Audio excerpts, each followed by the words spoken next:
Hello.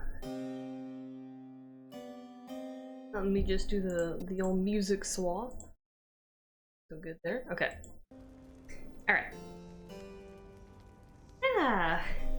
Yay! I'm back to some more Pyre. I can always tell I'm having a really good time playing a game when I keep thinking about it earlier in the day, and I'm like, man, I want to play that game. I want to see what's gonna happen. All right. I feel like it's quieter on my end, but messed with anything? Okay, did I? Oh, hold on, I gotta unplug my quick again. There we go. All right. Okay, now I'm ready. Yeah, I'm back with some more Pyre tonight. Of course. Let's see. I'm trying to think if I have any updates about stuff. Oh gosh, so the job that I accepted yesterday, and I said that like I got a job, right? A job offer. It's really interesting. So they actually like really wanted to call all of my references that I had. So like the hiring supervisor this morning, she gave me a call and she was like, "Hey, maybe let your references know that I'm gonna be reaching out to them." So like I sent a message to like one of my old bosses that I haven't talked to in almost a year, and I was like, "Hey, someone's going to be calling you today to, you know, I don't know, talk to you about me." And then the third reference I had was like, actually she was unavailable, so I had to, so I like messaged 3 other people, and I was like, anyone wanna, can anyone be my third reference for this?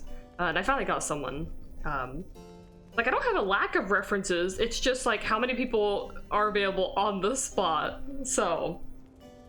But I think that's all done, so, yeah, I think the start date is still supposed to be March 16th.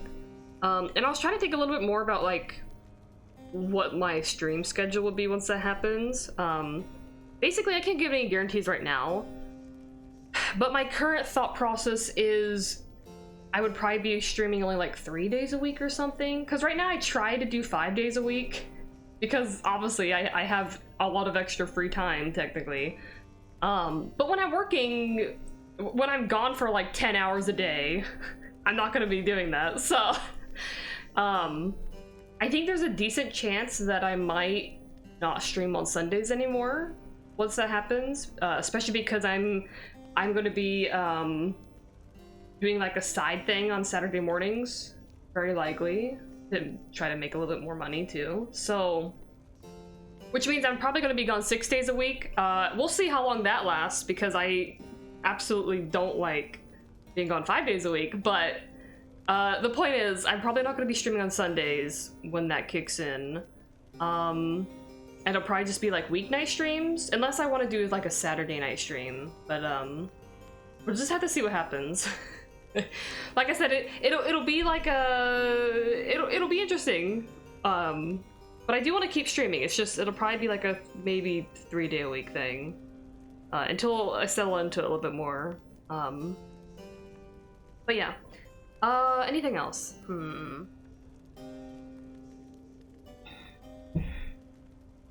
I can't think of anything else right now. Anyway, I guess I'll do a recap. I'll probably think of like random shit to say later. So a recap of what happened last time on Pyre. We did 2 more liberations last time. So we did the 4th and the 5th one. Oh, good evening, Shim. Welcome in. I hope you are having a good Tuesday so far. But yeah, we did we did 2 liberations yesterday, and the 4th one, we were up against the Fate, and I made the decision to throw the match, because I quite like the Fate, and I like Dalbert, and I like Almer, and I saw that they nominated Dalbert, and I was like, shit, man, if this old guy doesn't get out of the downside, he's probably gonna like die down here, right? So I threw the match, and because they were like the only team that I'd be willing to do that for, and honestly they would not have won otherwise. I basically just had to like give them 3 goals in a row for them to win. But what happened was, okay, so when you nominate someone for like a liberation, and I guess they're given like a sigil. I didn't know this detail until this scene. But Dalbert has a sigil. He talks to his son. They share like some final words together, and then Dalbert like takes his liberation symbol. He gives it to Almer, and he shoves Almer to the pool, which forces Almer to be free. Against his will, kind of, sort of. Not saying that he doesn't want to be free, but Almer just wanted he wanted to get his dad out, but his dad wanted to get him out. So it's so tragic. Like it's such a good scene. It definitely surprised me, but it's really, really tragic.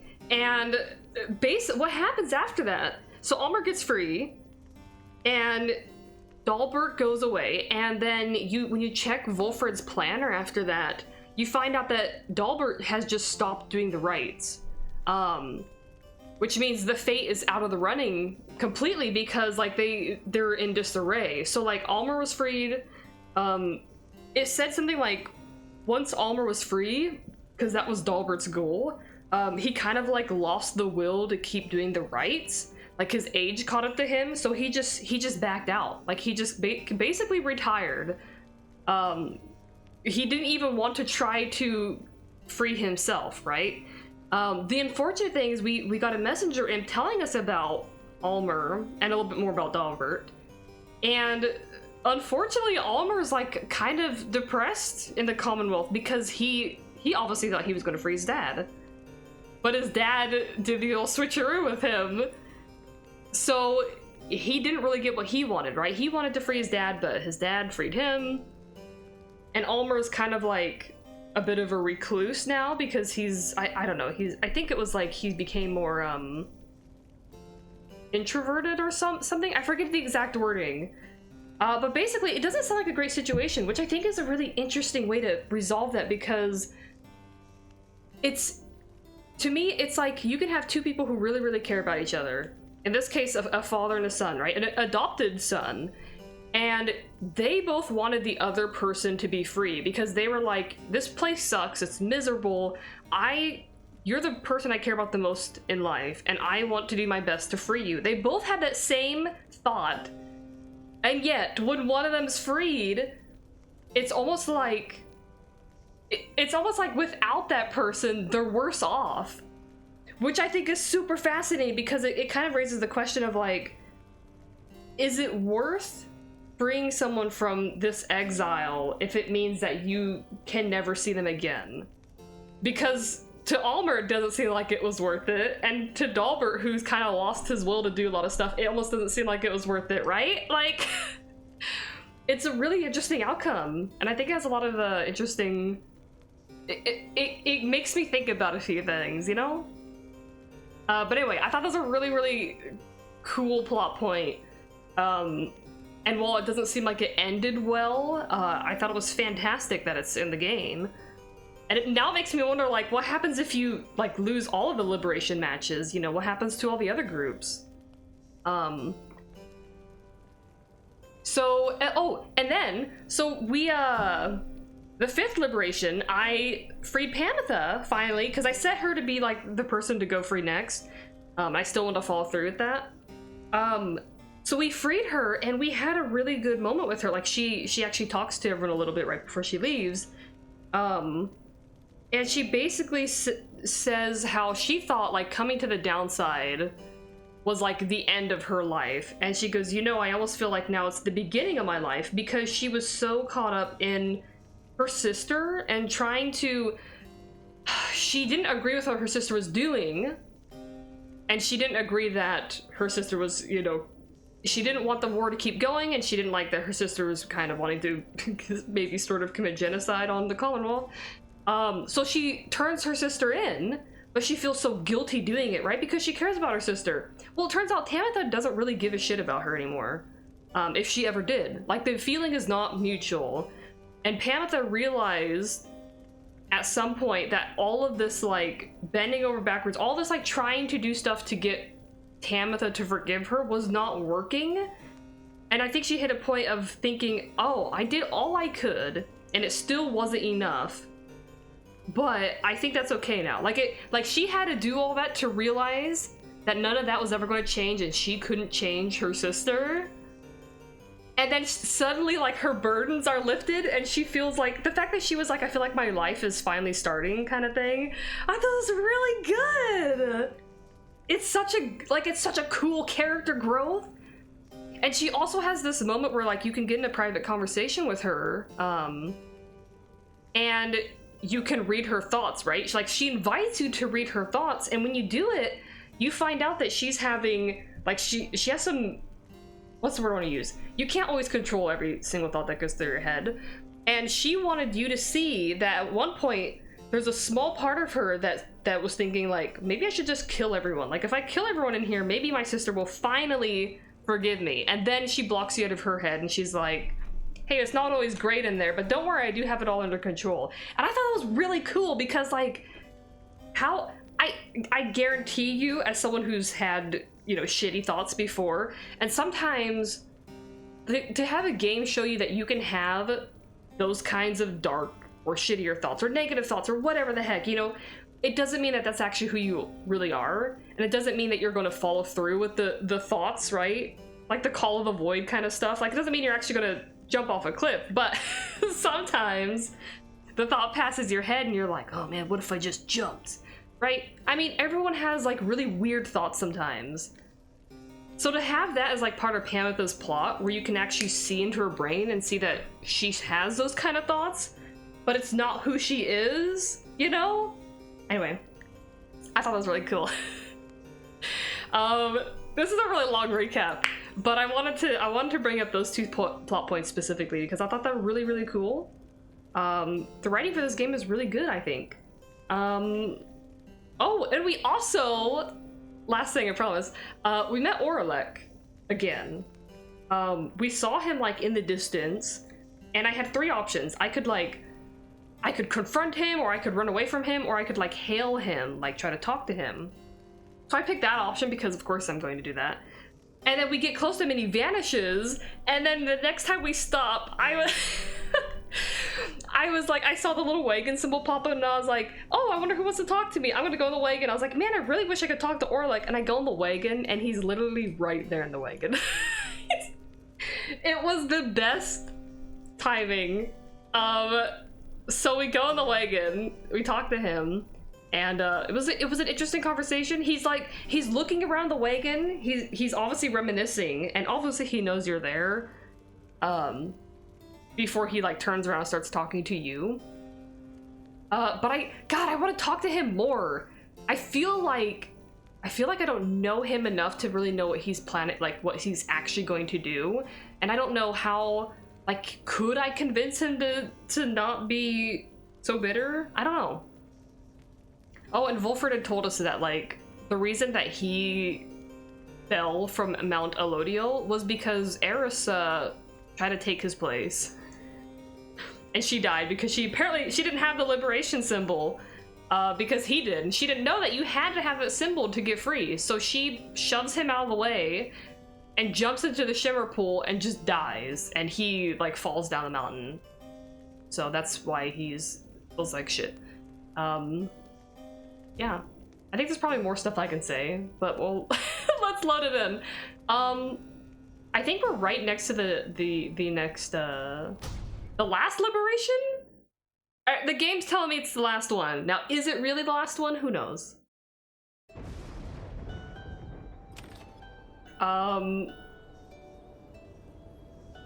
Okay, yeah, we're here. Oh my god. I don't know what I'm gonna do.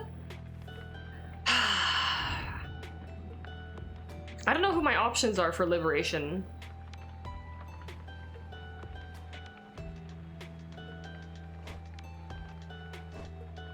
I feel bad for Faye because Almer's out of here now, and she really cared about Almer. Ugh. God, look at Gilman and Tizo. They're maxed out.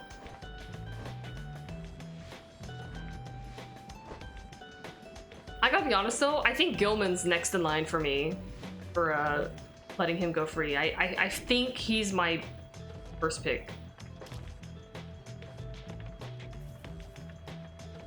think it's because Tiza was born in the downside, and Tiza will be fine staying here. And I feel like Faye would probably be fine staying here as well. And same with Bertrude, and same with Wilfred. But I think Gilman desperately wants to leave and try to help the plan out on the other side. I think that's my current thought process. Alright. We're gonna continue, and I'm gonna drink some of this coffee. It's good. Fresh coffee. At dawn, your companions are prepared to depart. Everyone is silent. Your travels are to take you back to the nest of Trieste, but soon after, the stars shall draw you here again. Oh, I think we just finished the liberation. We're starting... Okay, yeah, right. Okay, so right now, Gilman is the highest candidate for me to free, but we'll see what happens.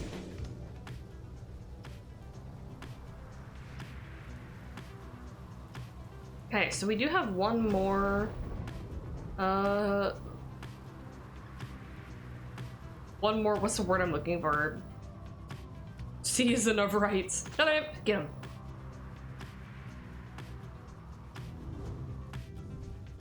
Okay. Oh, funk. Hey, wanna rumble here now, huh, Nightwings? Ain't gonna take us down again like last time. Too bad we all got somewhere else to be. Thought we Tempers sure are flattered that you took the time to ram right into us again. Be seeing you around. I kinda like Ignarius. I kinda like the guy. I kinda do want him to go free. I feel kinda bad that he's stuck here. Faye senses the presence of the 8 scribes along this route. Okay. Sir Gilman suggests this may be the faster route, leaving you with time for your vocations. I don't really... I did all of the vocations for the book.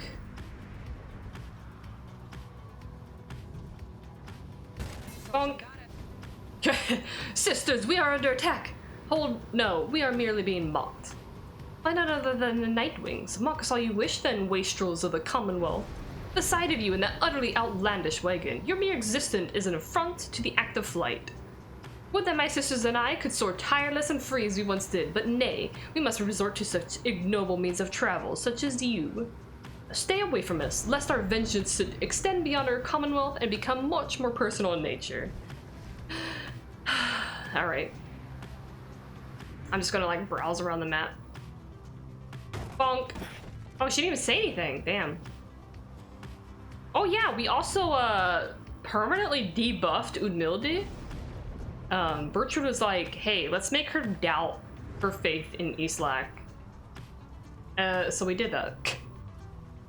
And I would feel a little bit more bad about it if not for the fact that Islak is a cosmic horror that wants to eat everything. Oh, my beautiful wagon, what has happened?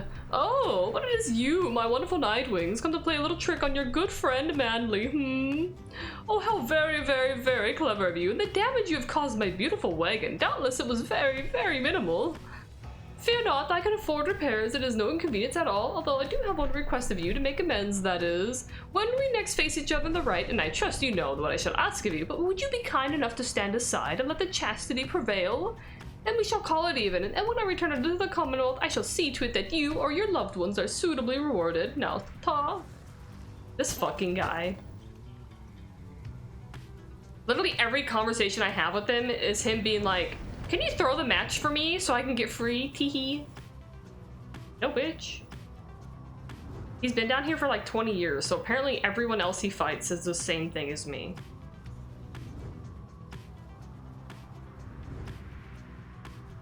I'd feel more bad about it if not for him being such a jackass all the time. Also, like, he either says, hey, do this thing for me, and I'll, you know, give you a boon, or like, when we last faced him at the Liberation Rite, I think it was the very last we did, he was like, you better throw the match, if you don't, you and your loved ones in the Commonwealth will, like, I'll go after them. Like, oh, wow, that really makes me want to throw the match now. Alright. Let's go to the Black Shore then. Pork.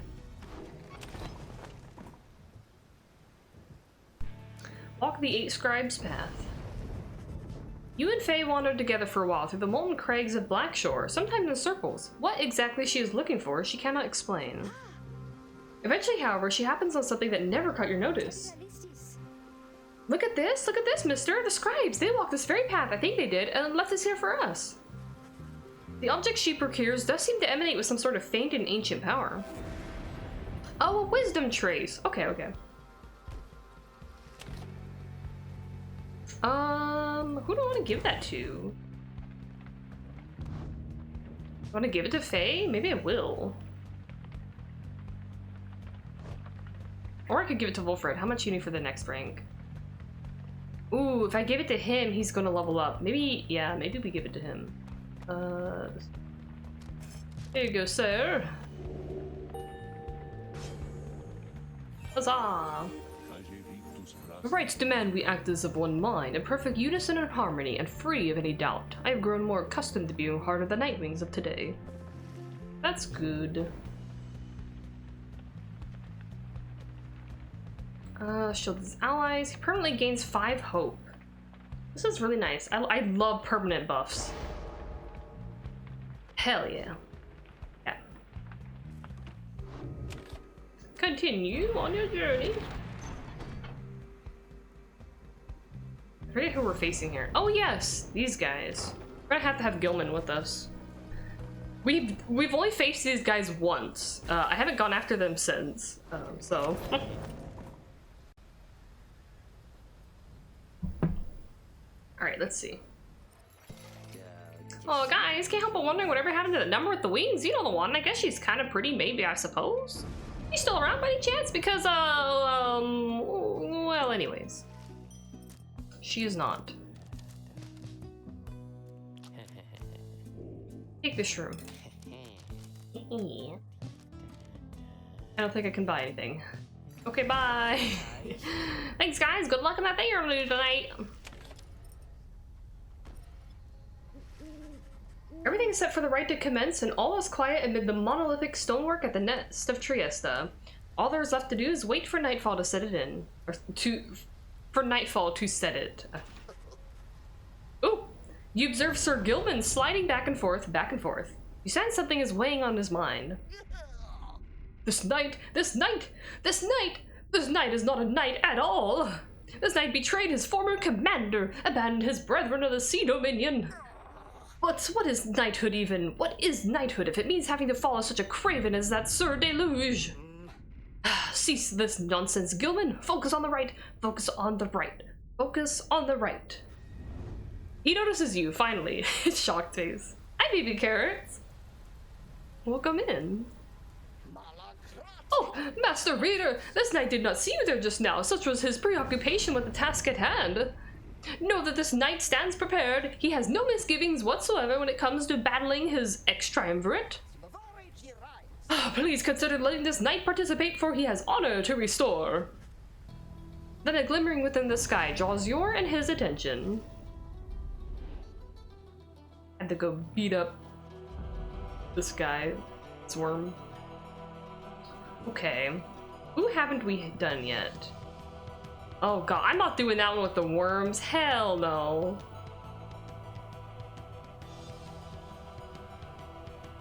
I haven't done this one. This is a good thing too. Pyre shall automatically suffer damage. We could. Endriga, the widow. Let's try it. I'm gonna do a debuff. Now's the time.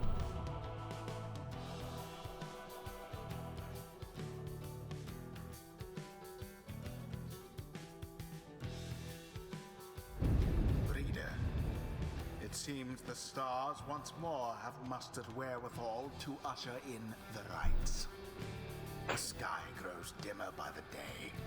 An age is ending. Surely you must know by now that you shall never all be free. Yet still you struggle to fulfill some senseless plan. But I digress, of course. Some of us still honor the tradition. Some of us hold dear the teachings of the scribes. Do you really?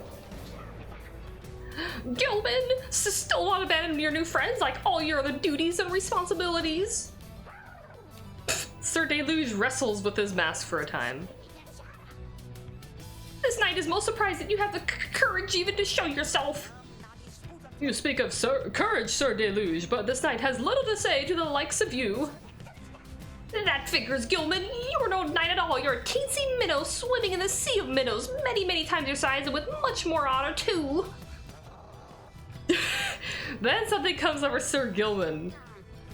But just as soon it fades, Sir Gilman slinks away. No! Disgraceful! You Nightwings, you are stupid to have taken that one in, and you are no good at the rites. And another thing, we do not fear you. Sure, keep telling yourself that. Choose quickly your triumvirate. Yeah. Alright, Gilman, let's kick their ass.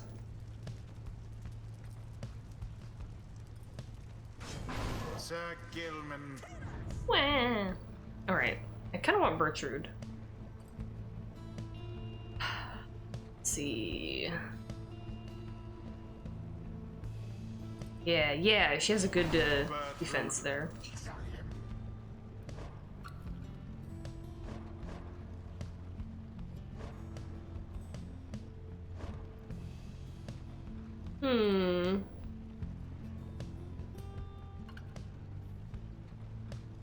Alright, we're gonna do Faye. Very well. Those Pyre hearts are so cruel to our friend Gilman. I don't think that should be allowed. Come then, Nightwing, should show this knight how you defend the honor of that miserable minnow whom you harbor and guard. I'm gonna stomp on your tail. Commence. Woo! Got him. Damn.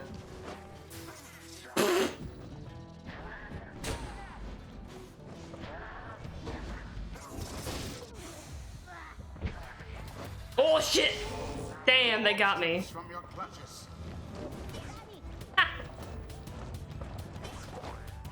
Boink! Get doused.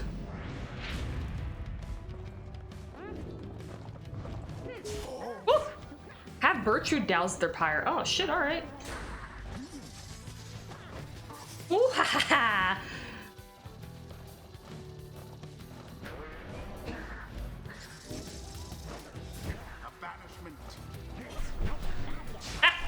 Damn. Oh!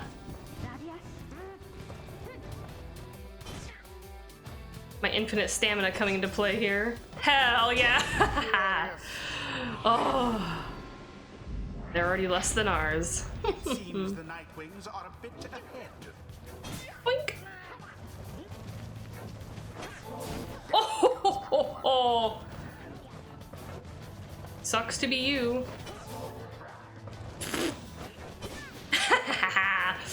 Anyway. Oofa.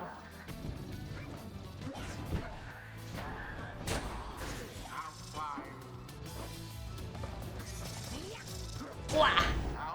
Hey, nice. Got the gold. Sorry, the soul. Oh, they did the same. All right.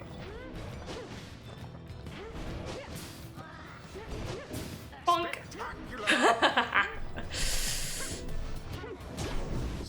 Good job, Faye. Damn, I am stomping these guys. Just to make it quick and painless on this night, because this looks like it's over for us pretty much. Wow. That craven Sir Deluge, doubtless using exile as a means of shirking military service. Oh my god, I didn't even think about that. He might be. You might be right. Ooh.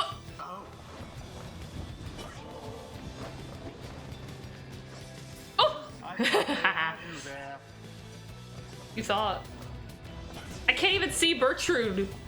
Camera. These guys can't even get rid of Sir. Oh my god. And it is done. Well. The Nightwings prevail yet again. Mayhap Hell yeah. the scribe shall simply smite them down next time. Damn. Thus end this Ugh. night's proceedings. Curse you, Gilman! You were a fool to abandon us, and now you only twist the dagger in our backs. You only say that because he was the best person on your entire team. You still do not seem to understand, Sir Deluge. This knight is no longer beholden to the likes of you. This knight is bound only to the path towards enlightenment. Your words ring false! You are unfit to lead! Shut up! You know exactly what you are, Gilman! You call this knight a craven, yet your courage is a mere facade, and everybody knows, this knight shall see to it. Sir Gilman does not respond, although you sense the words of Sir Deluge got to him. No, dude, how? Don't believe him. The rites do tend to teach something of trust. Yeah. Sir Gilman is ranked up. Nice. Right. Until the next rite, if there even is to be another one. Mm-hmm.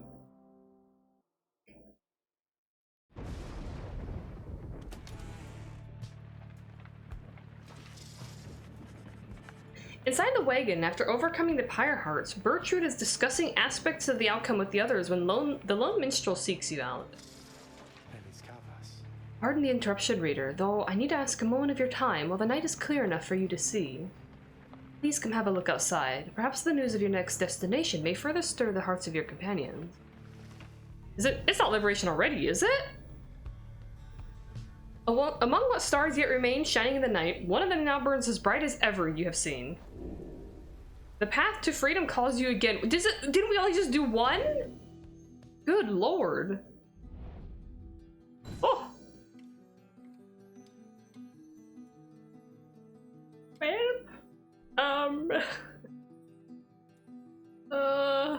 Okay.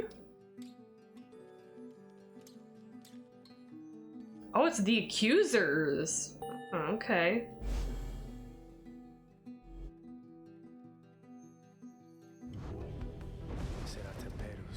The cycle turns even more quickly now, until such time as it shall shudder to a halt. He makes a sound then, almost like a laugh. I forget myself, reader. I should not say such things. The scribes, they would say that one ought focus on the path in front of him. When we set forth to walk a long and labored path, it can be all too much. Even if we stand back and look upon it as a whole, we may well decide to turn around. But if we begin to walk, whilst casting down our gaze, and whilst resisting well the urge to look too far ahead, we may make steady, careful progress. Soon enough, we may arrive where we endeavored. The lone minstrel bids you a good evening. You had best retire for the night, for when first daylight comes, it shall be time again to take to the skies. Oh, nice. Andriga the Widow and the Pyre Hearts. Heck yeah, I'm glad I went after them again so I could get that page revealed. That might be the last triumvirate page. Also, I normally only take breaks every hour. I kind of want to take a really quick break to get one more cup of coffee before it gets burnt in the coffee pot. It tastes really good to me right now. So I'm gonna do a quick break. I'll be gone for like 2 minutes. And let me leave you with this song. I promise it'll be quick.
I'm back.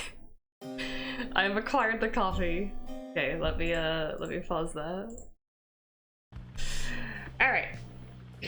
I am satisfied. Some coffee again. I'm using like the smallest cup I own. It's like a little teacup.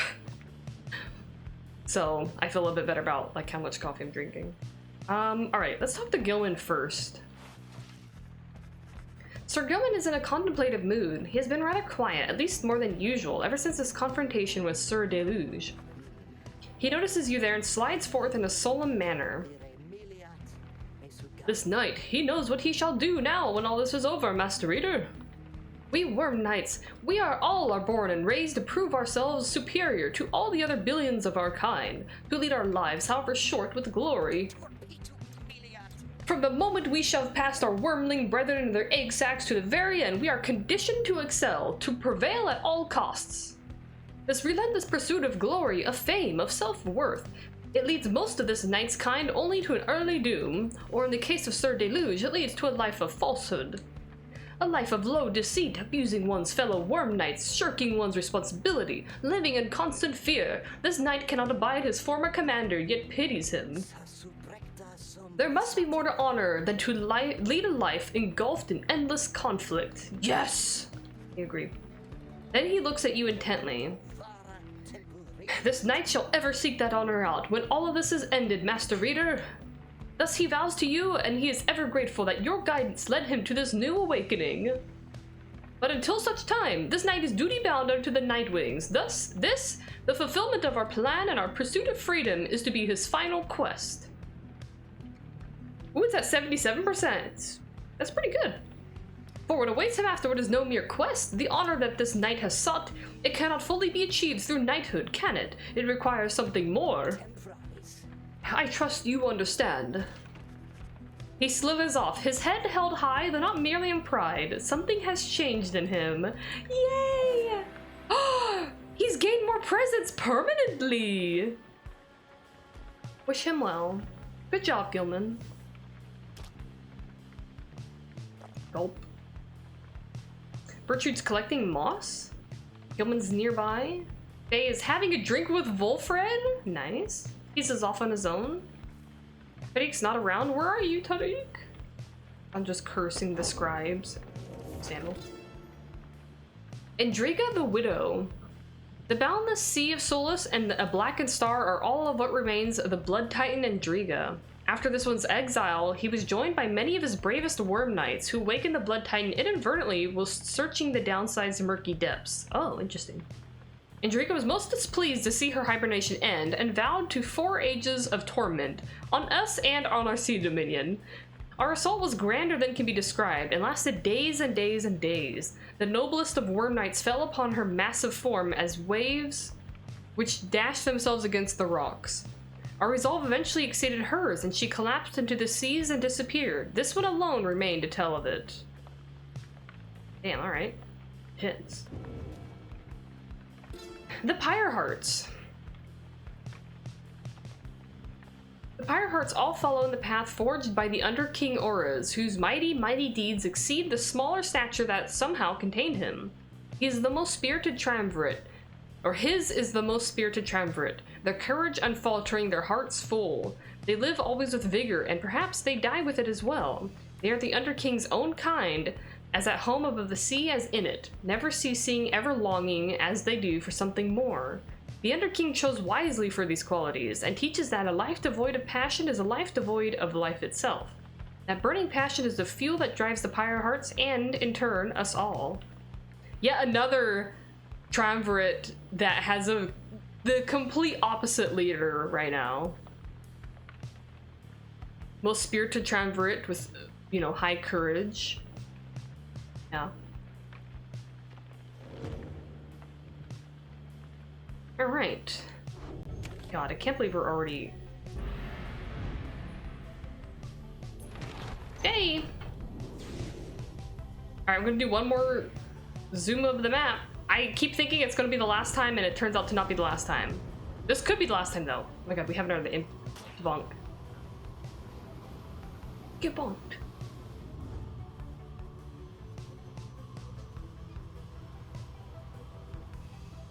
hey, sometimes there's like an extra point of interest that's highlighted, so.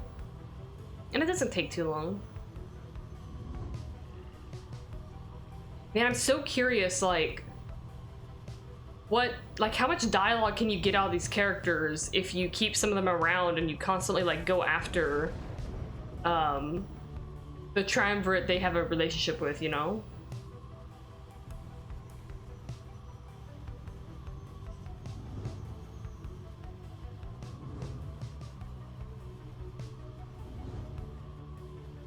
Oh!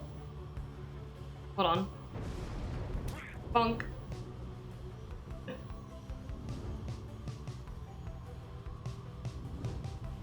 Oh my god. There's another one. What? There it is.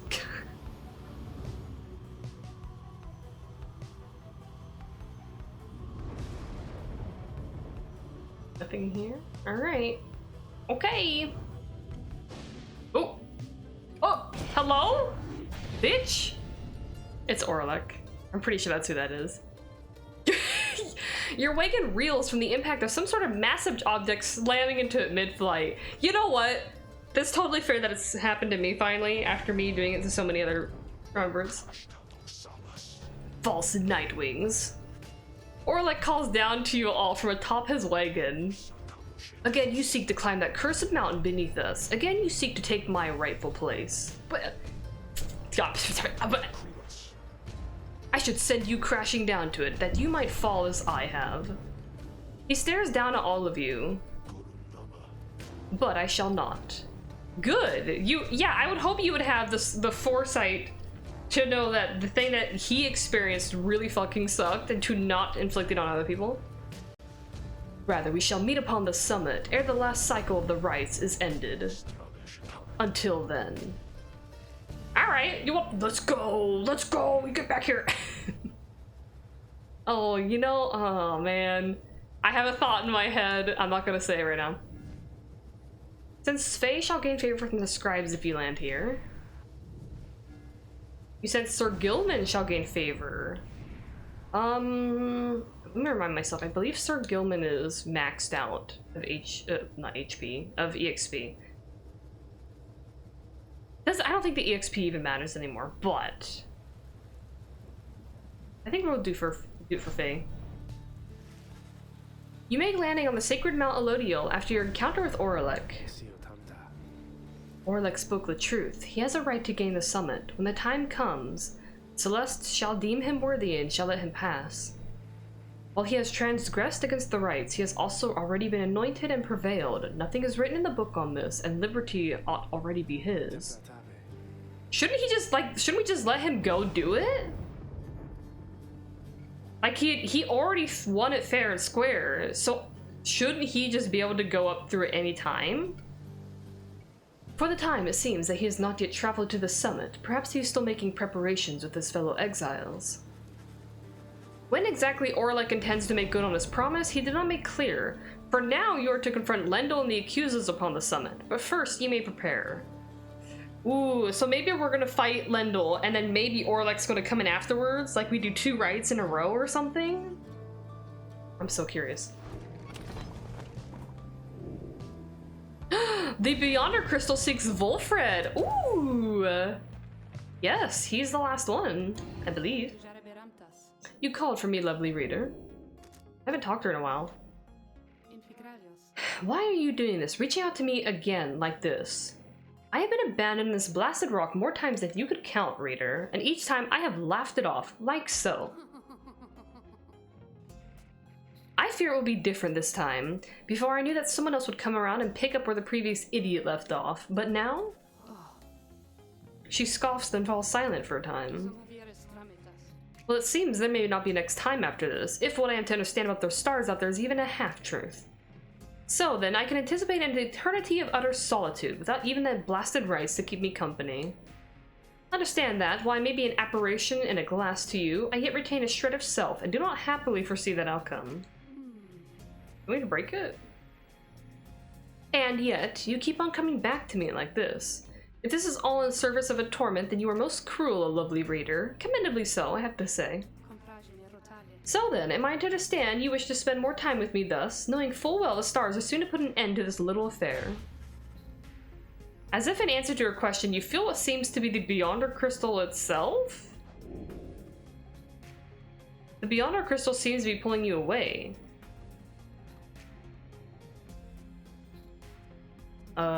Return to the crystal surface?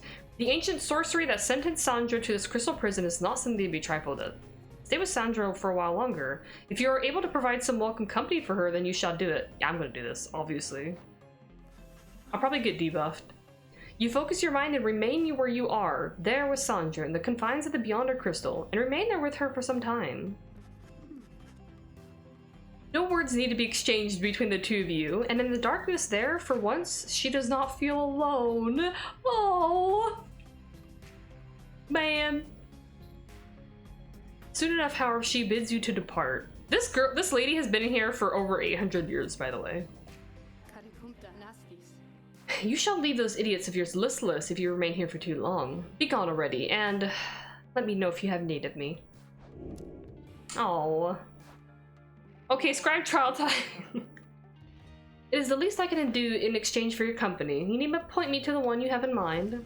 The last one. Come here, Wolfred.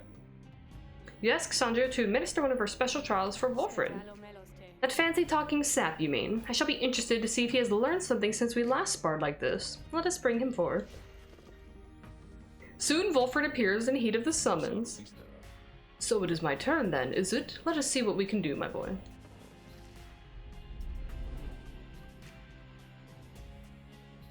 Saps such as Wolfred have powerful defensive abilities in the rites, but cannot cast their auras or jump. Now they do like a little, well, teleportation kinda sorta, but it's just them going underground and popping back up. Sandra appears and unfastens her mask. Listen well, Sap, you answer to me here. As you will, O Sandra the Unseen. Proper as ever then, though I wonder if you have the wherewithal that you project. Show me then what you can do without the benefit of those whom you would lead, and let us see if you and your lovely reader have reached a thorough understanding as of yet. Working on it. I haven't used him as much as the others, but...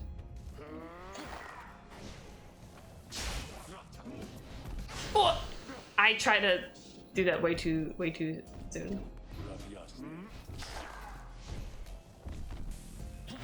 Oh!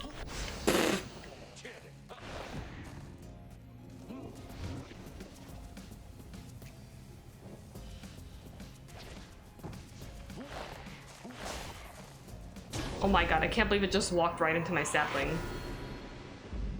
Nice, nice, nice.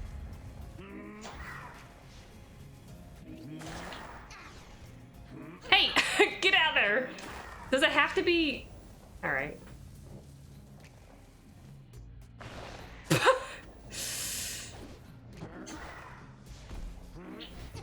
Oh! I keep trying to plant my sapling, but I think I'm learning something important about it, is I cannot plant it in someone else's aura. Like, I have to plant it first.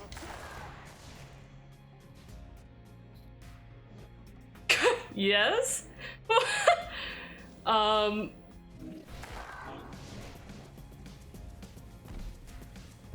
I hit the button too soon. Too early, too late. I do that so often. Wow.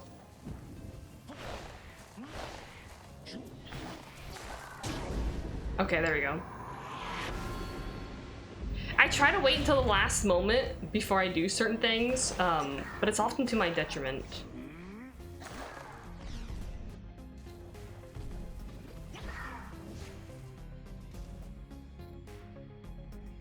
Bro, you gotta be shitting me right now.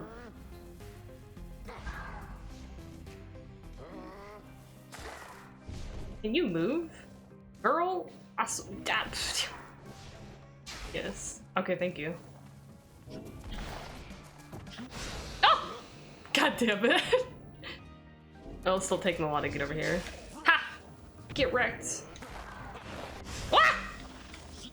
Okay, that was me that did it. Oh, okay. Get out of that. No, come on. God damn.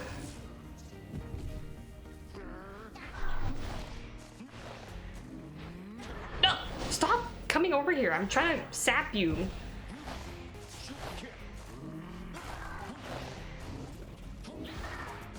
No! God damn it! The same thing happened. Alright, Lord. Wow. Good job, my dude. Help me! No! It's so hard. He's so slow.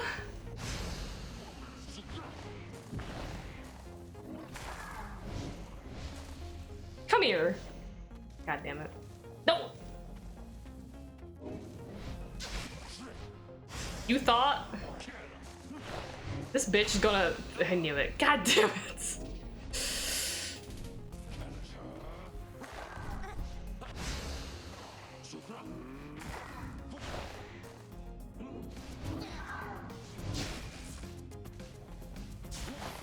Please, God, thank you. Oh, Lord. Alright. Good job, dude. I am grateful for the privilege of your time. Wow, I can't speak. Good Sandra. Flattery shall never get you anywhere with me, Sap. Nonetheless, your performance was sufficient and you passed my test. Thus, congratulations are in order to you and to your lovely raider. Now, farewell. That might be the last time I ever say that.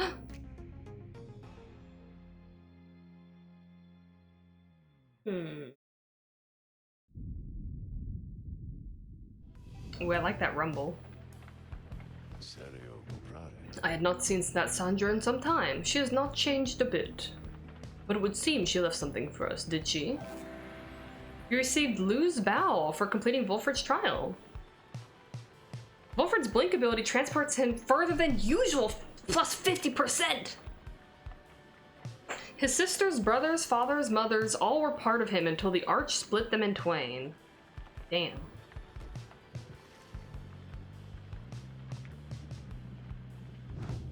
Yeah, I think it's pretty... The 4 quickness is fantastic, but this sounds great too. Let me give him them.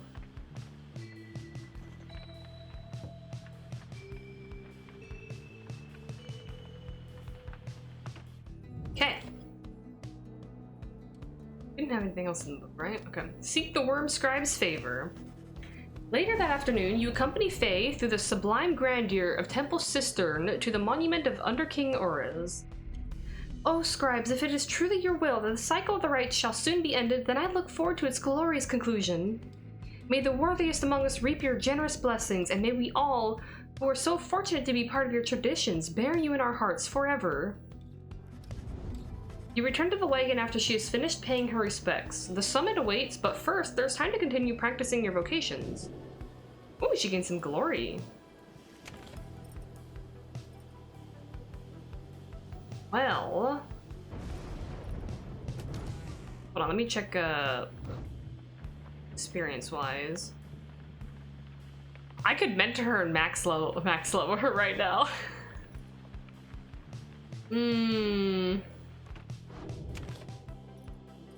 Why not? Let's do it. Let's do it. I think we get some extra dialogue with her. Me? Oh, of course! Please tell me something I don't know, for there's lots of it. Faye gains a somewhat stronger grasp of how to better pass the celestial orb through strength of will and trust in one's triumvirate than through dexterity alone. She nods in understanding. Max level! Well. Blessed are the scribes whose eternal wisdom shines upon us through the stars and illuminates the path to our salvation. Wait, what did I just say? Why, that was strange, but I feel so invigorated now? Alright. Saluting, she automatically leaps towards the orb. The brief charge-up time before she jumps or sprints is virtually eliminated. Honestly, after playing with her more, I think that one's very, very nice.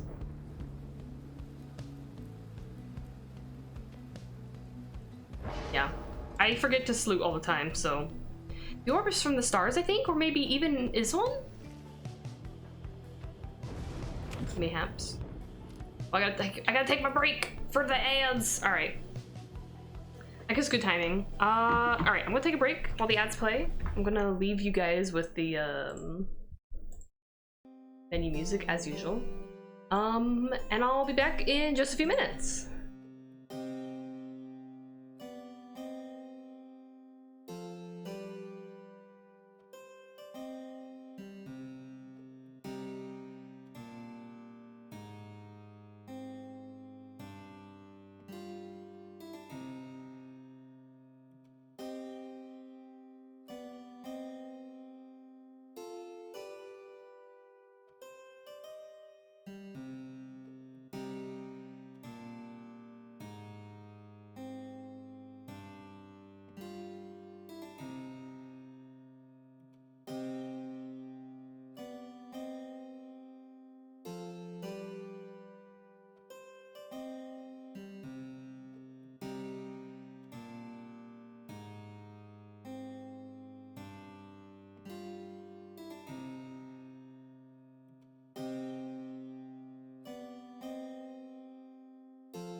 All right, I'm back.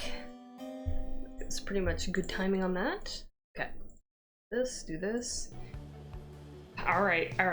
Okay, so my thoughts with Orlek is, I'm just gonna dive right into it. I am gonna say right now that if the plot of the game is to force us to do a rite against Orlek, like if he has to do a rite again to earn his freedom again, even though he's already done it, I am gonna be severely tempted to let him win.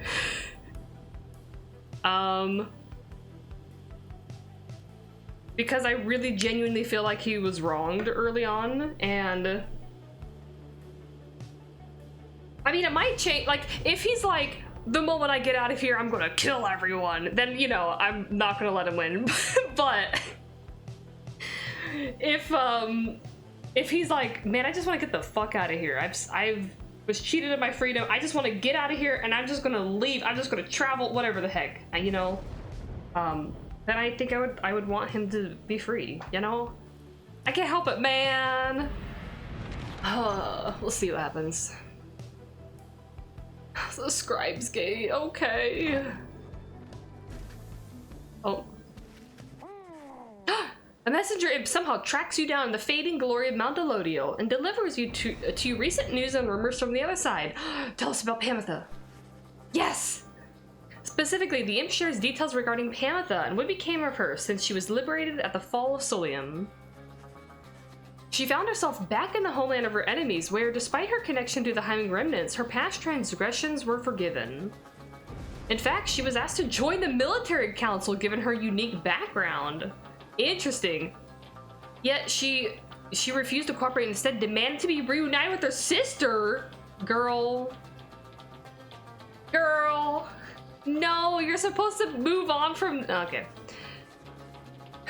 But when they threatened her with the resentencing to exile and insisted that she take the opportunity, Pamitha said at last that she would think it over and return with the decision soon. No, man. I kind of wish that she didn't have a whole, like, no, I want to speak with Pamitha again. But, you know, it is what it is. Like, I don't know. I thought she hit a point of having moved on, kind of. But, oh well. Next she was seen, however, was among Wolfred's sons and daughters of the Revolution, where it is said she has attached her loyalty, at least for the time. Well, at least that's something.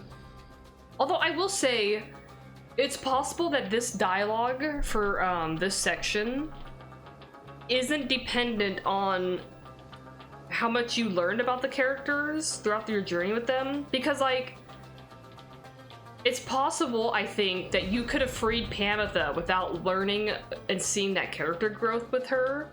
So it's possible that this dialogue is, like, just the bare minimum, you know? You gotta see the fallout of doing that at least. The thing is, if I do that on purpose, that's gonna be my canon playthrough, you know what I mean? This game says at the very beginning that, like, whether you win or lose, the game will keep going.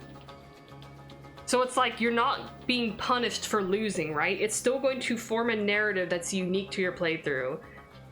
So, like, if I do that, I'm gonna see and there's a fallout for me doing that. Fallout New Vegas. That's it. That's gonna be my playthrough, you know? Like if it disrupts the entire plan and bad shit happens, then, you know, I got, you know, and I get the bad ending. It's, I love it too. Oh, I love it. Like, I appreciate it when a game lets you lose or get that kind of, that narrative, but it's not seen as a punishment. It's sort of like a reward for, you know, it's like you're rewarded with more story regardless, and it's not like a bad story. Anyway, I could say it much better than that, but yeah. You thank the imp for bringing you this news, which soon gets your companions talking. We suspect the ancient enmity between the winged and the flightless shall not soon be resolved, if ever at all. Never once before had this night felt even a thing for our most bitter enemies, and yet, having known Pamitha proved eye-opening indeed for this night. No. Giza wishes for Pamitha to find her way and her sister in the Commonwealth. Aww. I hold to hope that both the Thane sisters one day shall soon join together as part of our good cause. The two of them can help lead us toward a brighter future. Wow.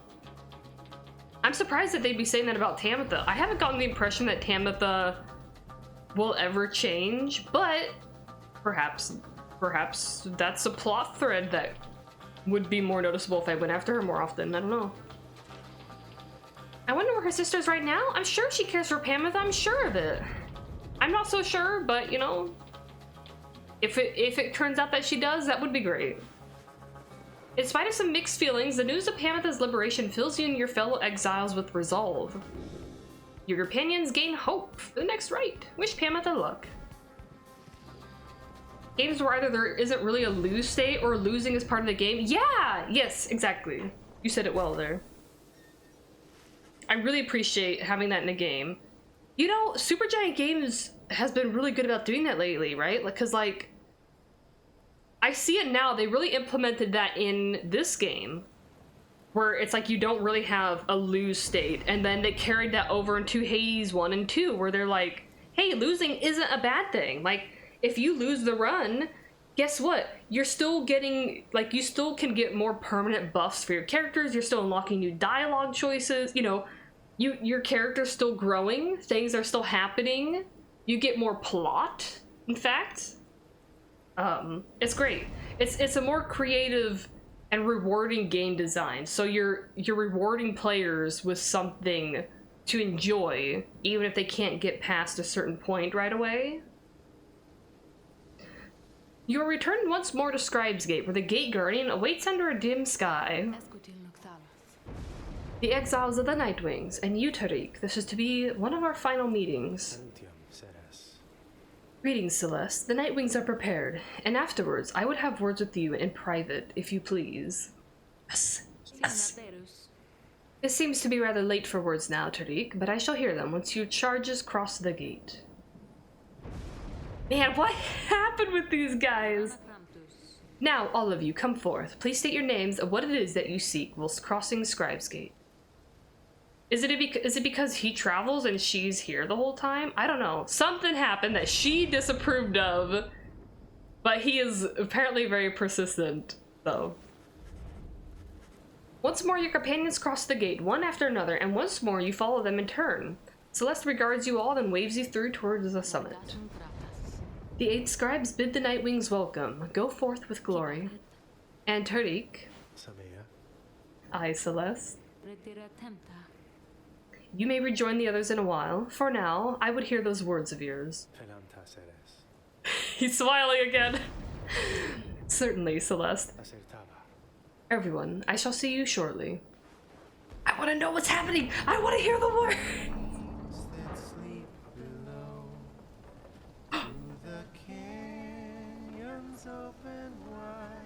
They're singing.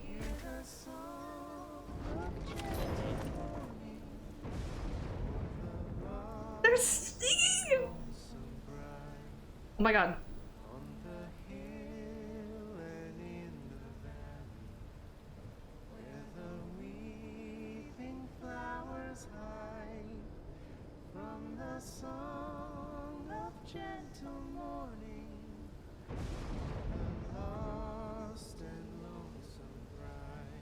Man.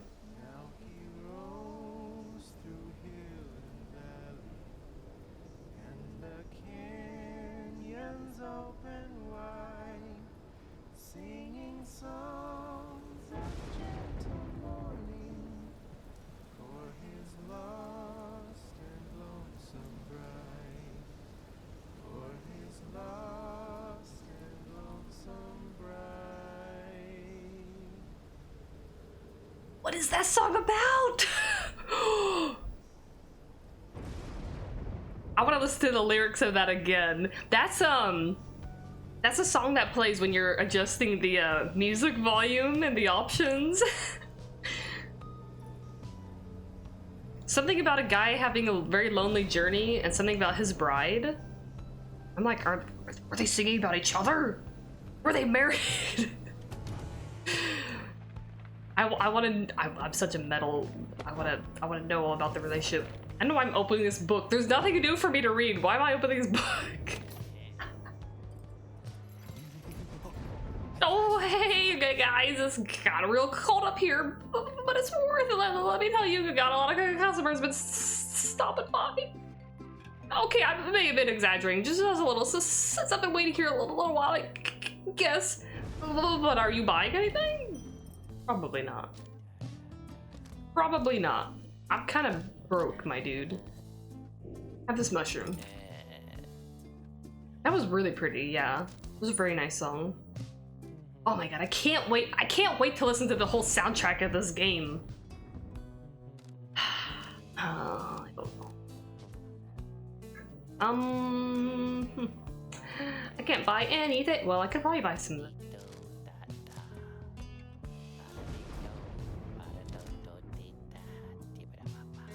You know, it's fine. We'll try to remember to use that Stardust before we finish. Come see us again, guys. Oh, okay. Alright. The time has come again to deliver one of your fellow exiles to a homecoming in the Commonwealth, lest your adversaries, the accusers, achieve the same instead. Okay, if I'm going against the accusers, I want to, like, win. If Orlek comes in, then I might want to let him win. We'll see what happens. The lone minstrel has returned and approaches as you wait the signal from the stars. Oh my god, dude, can you tell me about... There's something I wish to ask to you, reader. Something which ordinarily would not be my place to discuss in any detail. You have observed the stars. If you would not mind my asking you in such a direct manner, how many liberation rites are you supposing yet remain? I assumed none. Have you deduced how many are still yet to come? Is this the very last? Perhaps the lone minstrel ask a leading question to break the news that this is to be your final stand. 2 remain, including this one now. The rate at which the stars are vanishing and the cycle is hastening leads you to only one conclusion. I don't know why this sentence gave you so much trouble. You're not spared any thought. The stars and future liberation rights be damned. What matters what happens here and now. I mean, I kind of like that flavor text, but... With Mugenics. The OST is really good, but you're gonna get spoiled for this right now. Ooh, I'm glad that the OST is good for it. I might look into that game someday. But yeah, that's how I feel with like almost every game I played. Because most of the time, if I do a first playthrough, I usually haven't really listened to the soundtrack before. Exceptions being, I have heard some of the vocal themes from this game, as I said, like when I first started. Because I listened to Supergiant's, like, I think it was like their 10th anniversary, I forget what it was, orchestral something another, and it had some Pyre songs. And then I also would listen to I listened to all of the vocal boss fight themes for Metal Gear Rising: Revengeance. So I knew all of those songs. But for the most part, I don't know much of the soundtracks of, like, my first playthrough games. So when it's good, I'm like, oh my god, I want to listen to the soundtrack, but I don't want to get spoiled on anything. Okay, my assumption is this is the very last one. And I would be surprised if there's another one. You guess that perhaps this is to be the very last liberation rite, given that the stars have continued fading and all, but the lone minstrel only shakes his head. Oh! Nay, reader sir, more than one remains, provided that you also count this liberation rite, commencing any moment. So maybe 2 more? I wish to make certain that you are aware, so that you and the Nightwings may yet make the most of your remaining time together thus. Oh, I appreciate it. Oh. As to what shall happen once the final liberation rite is ended, we soon shall both find out. But lo, it seems that we are called upon once more. Look forth.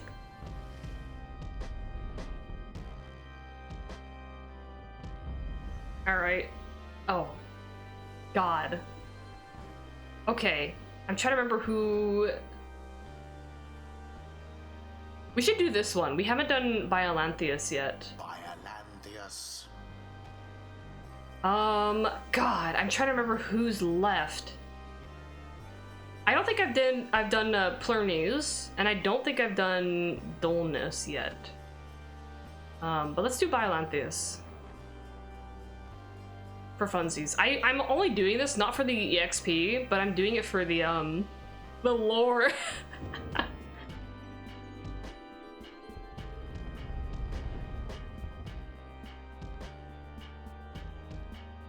I just realized that looks like an eye closing.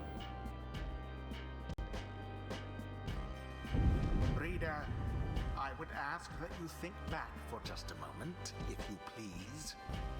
When you first looked upon the Book of Rites, think back upon the words that it revealed. Oblige the voice that tells you more. Oblige the voice that tells you more. Would that the scribes were here among us still, Look, dude. I would not sing your praises to them, rest assured. I don't want you to. I trust that you shall savor this occasion. Jerk. You shan't have to oblige me for much longer. Well, we'll both be happy then, huh? Won't we? The band from Eugenics OST, Ridiculon, are trying to make the soundtrack into a musical. What? That's cool. This is wild for so many reasons, but they're serious about it. Heck yeah, all the power to them. The pyres burn, and each of the triumvirs is present and prepared. I concur. The pyres burn, and each of the triumvirs is present and prepared. Then, anointed one of the accusers, come forth now and declare yourself, and pay any respects you have unto your adversaries, the Nightwing. Poised as ever, Lendl steps forward and reaches for his mask. I should have Tizo come in here and kick your butt. I was branded Lendl the Liar. They have a kick-ass theme though. Once I reclaim my liberty, that name shall be forgotten, and my rightful station in the Commonwealth shall be restored. Nightwings, you have prevailed against me when at last we met here upon the sacred site, but the many years since then have taught me much. I shall not fail again. Yet you still hold much resentment for your adversaries, is that not so, Lendl? Resentment is too kind a word for it. They are cheaters, one and all, unfairly favored by those scribes, while those such as myself must struggle endlessly for such a chance. Now come, my accusers, let us vanquish those undeserving oafs and prove now to the scribes that they were fools to favor the likes of them. He dons his mask once more. I am ready. Oh shit, there's two demons with him. Nightwings, your choice. In whose name shall you conduct this liberation rite? I wish you the wisdom of the scribes in making your choice, reader. And I wish you to come prepare our song with me, Tariq. Whom shall you attempt to send home this time? Oh, Faye can be anointed now! Okay, this is super interesting. I still cannot anoint Wolfred. So then there is gonna be... Oh! What if the next one is the very last liberation rite? And it's I can nominate Wolfred and it's gonna be against Orlek? That's probably what's gonna happen, isn't it? Shit. Damn! Oh, but does Faye wanna go free into the Commonwealth? The Commonwealth treated her like dirt. Tizo shall regain his freedom? That's an interesting wording. Oh, I kind of want it to be Gilman. I kind of want it to be Gilman.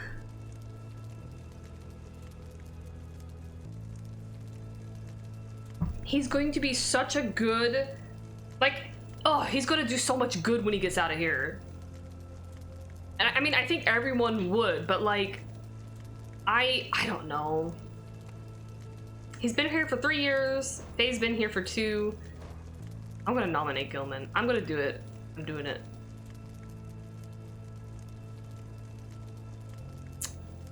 Okay. Alright, we're doing it. Has this knight at last regained his honor? Let us now find out.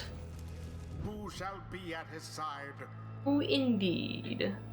Let's see, Faye. Max level. I want to have Tizo here to kick Lendl's butt, though.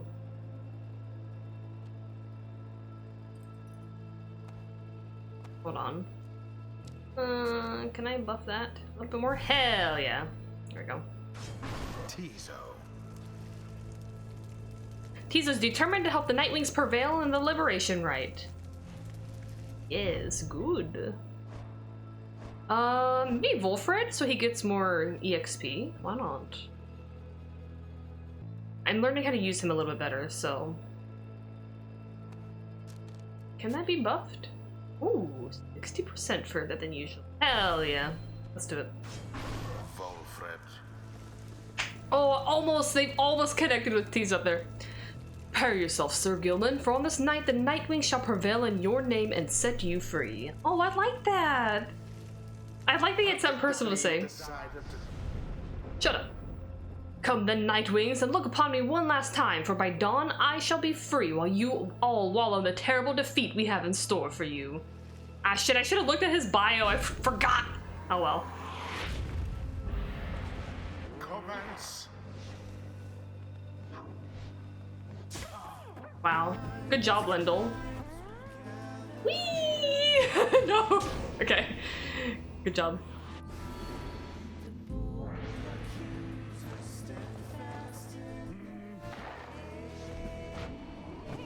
What? Oops.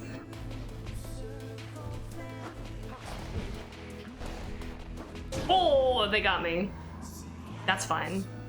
Holy shit, they did so much damage. You imp!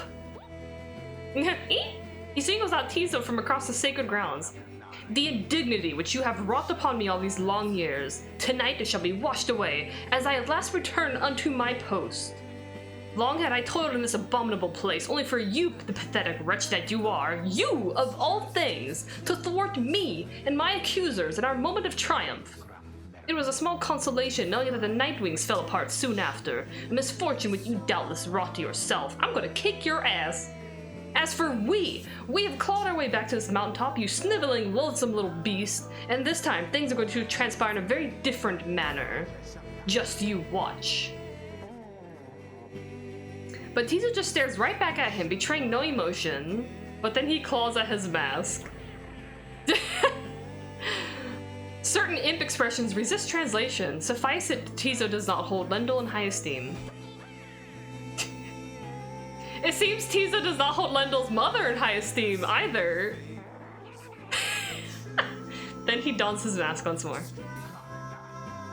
Why, you! How dare you raise your weakling voice at me, you blasted Nightwings! Would that we could all go free, that I might have you all arrested and then sentenced once again. Get out of my way, bitch.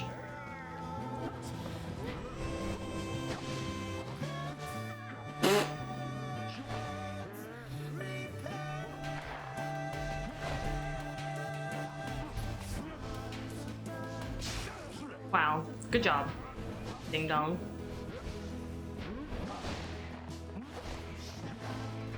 Ah!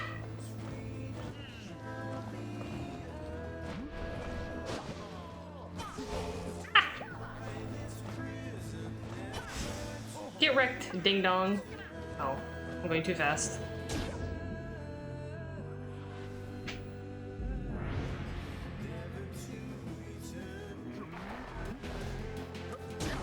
Oh, come on! I forgot he's gonna, if they jump. Man, if one of those demons makes it in... What?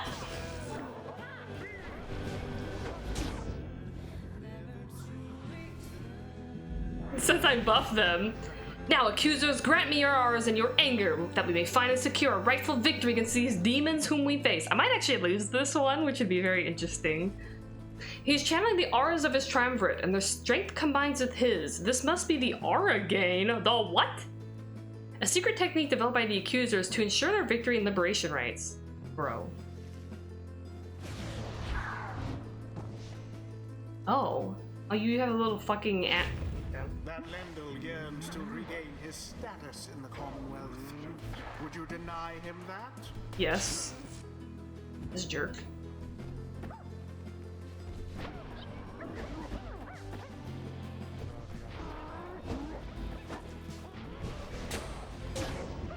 Takes the plunge. I'm nervous. I'm nervous. A blow against the adversary's pyre. The Nightwings now are closer to achieving victory. Another banishment. What? Stay away from me. Oh. We just need one more hit. Okay, we're both at one more. Now end the ceremony. Yes! Oh, I was nervous. I was like, it's like if fucking Lendl gets out of here. Yo, you know what? I was actually kind of doubting that a little bit, voice. Oh. The liberation. Ah, okay. And thus the scribes have chosen The exile appointed by the Night Wings shall be free.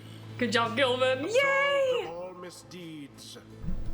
Return to glory in the Commonwealth. His adversary and all others shall remain to carry out their rightful sentences.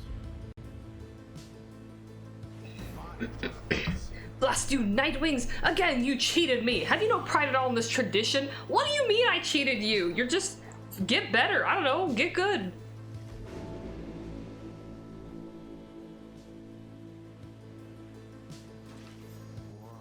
Oh! Sir Gilman stares at nothing in particular. You sense he is still taking what has transpired and what it means for him. He has regained his freedom and liberation rights. He is a once proud knight of the Sea Dominion on a self-made quest to regain his honor. Yeah. Skill issue, Lendl, yeah. Exactly. So then this knight, he is to be free? He is to be free? Hey, but that would mean, why, that would mean his honor is restored. One cannot go back into the Commonwealth by any other means. This knight's exile was self-wrought, his disgrace profound, that he has been atoned under the eye of the Underking and those of all his noble comrades. He begins to grow very emotional, and then... oh, this knight loves you all! Okay, no regrets. I love this guy. He loves you all, that you would strive for him and let him join your noble quest. This knight does not feel as though he is deserving of this outcome, yet the result appears inarguable. Even now, this knight is drawn into the sharer pool. Our time grows brief, and like, oh my god. Not to mention that he was sent down here because he went after his Craven commander to try to bring him back to the fight, and they saw him go after him, and they're like, oh, he's also abandoning the battlefield, which was not his intention, right? But therefore, know this, beloved friends. This knight shall ever strive on your behalf there in the Commonwealth. Though his honor may have been restored, his true journey only now begins. And so, good friends of the Nightwings, this knight must now bid you farewell. However, the bonds we formed together shan't be broken by mere distance, nay. Strive on, good friends, and strive on. So I love him. You can still hear Sir Gilman as he vanishes into the Shimmer Pool. If this lowly knight could have achieved such glory, surely can you all. For now, farewell, farewell. Sir Gilman earned back his freedom. May he return in glory. Godspeed, Sir Gilman. Look at him go. Meow. The cycle of the rites is nearly at an end. This little worm.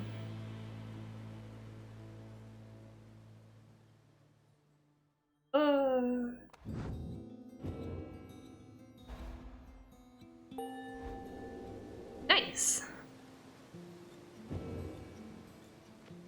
Oof, our little group is getting so small.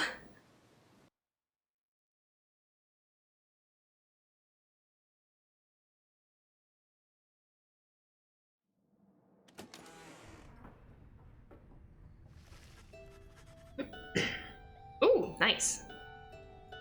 You prevailed in the liberation against the accusers. Already does the Black Wagon feel quieter than usual without Sir Gilman, who returned to the Commonwealth. You overhear some of your companions reflecting on this. Oh, Tizo is sad that Sir Gilman is no longer here, yet happy for him.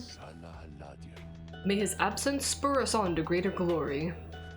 You wonder who, if anyone, among you shall be the next to go. The last light of the stars still shines for us above. At this point, what is to become of our plan needn't be the subject of our speculation. I trust that we'll learn the outcome soon enough. 84%! Oh! I mean, that's a really good success. If it doesn't even get any better than that, it's pretty good. Our actions to this point shall pave the way, and perhaps our faith as well. So let's for now focus on this. We stand upon the brink of the last turn of the cycle of the rites. Soon we'll have a final chance to get one of you home. Now, reader, up for a little stargazing. Let's see where on the downside we shall be returning for these final rites.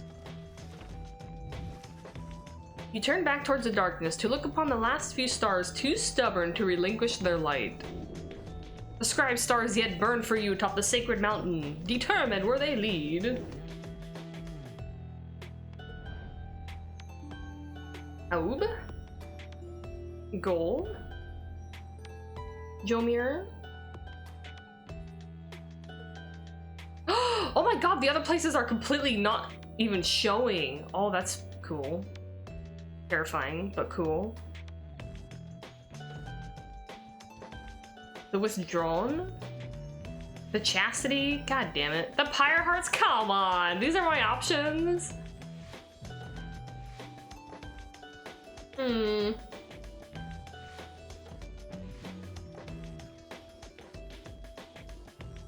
see. What's the current runnings? The Tempers are at 14 wins? Damn. Oh, the Essence of Withdrawn have hit 10 wins. The righteous traditions have given way to ruthlessness and spite. The Accusers. The Accusers no longer have any real chance at freedom before the rites are ended. Man.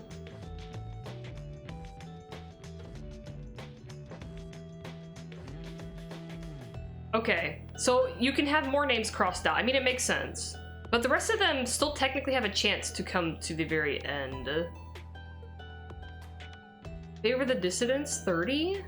So it could be the Dissidents or the Pyre Hearts. Interesting. It's probably gonna, yeah, so it'll be one of these two then. I mean, the Dissidents don't even want to leave, right? Yeah, they're just doing the rites for the thrill. Sir Deluge might want to leave. If I fight them and beat them, my understanding is that it probably would be the Dissidents that I would be facing then, like, for guarantee. I could.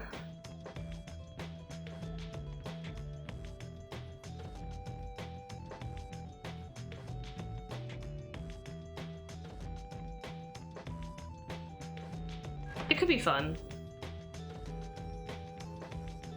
I'm curious to see if that's how it turns out. All right, let's go back to goal.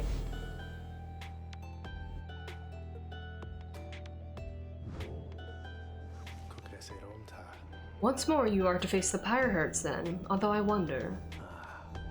He hesitates before saying anything further. You cannot sense his thoughts. I apologize. I was lost in thought there for a moment. Let's just make way for the Ridge of Goal when everyone is feeling more refreshed, as much as possible. I wonder, I can't read his thoughts, huh? Interesting. Oh! Ah! Let's read the book before we talk to Bertrude. Biolanthius. A very crafty of our muzzled friend Jomir, that one quite so diminutive as he did manage to prevail against the hive titan called Biolanthius. The spoiler of the valley, Biolanthius did fall at last into a deadly trap, which doubtless he deserved, crushed under the weight of 16,000 tons of beetle dung. He was. Though how Jomir gathered all this stuff only to send it crashing down, he has refused to say.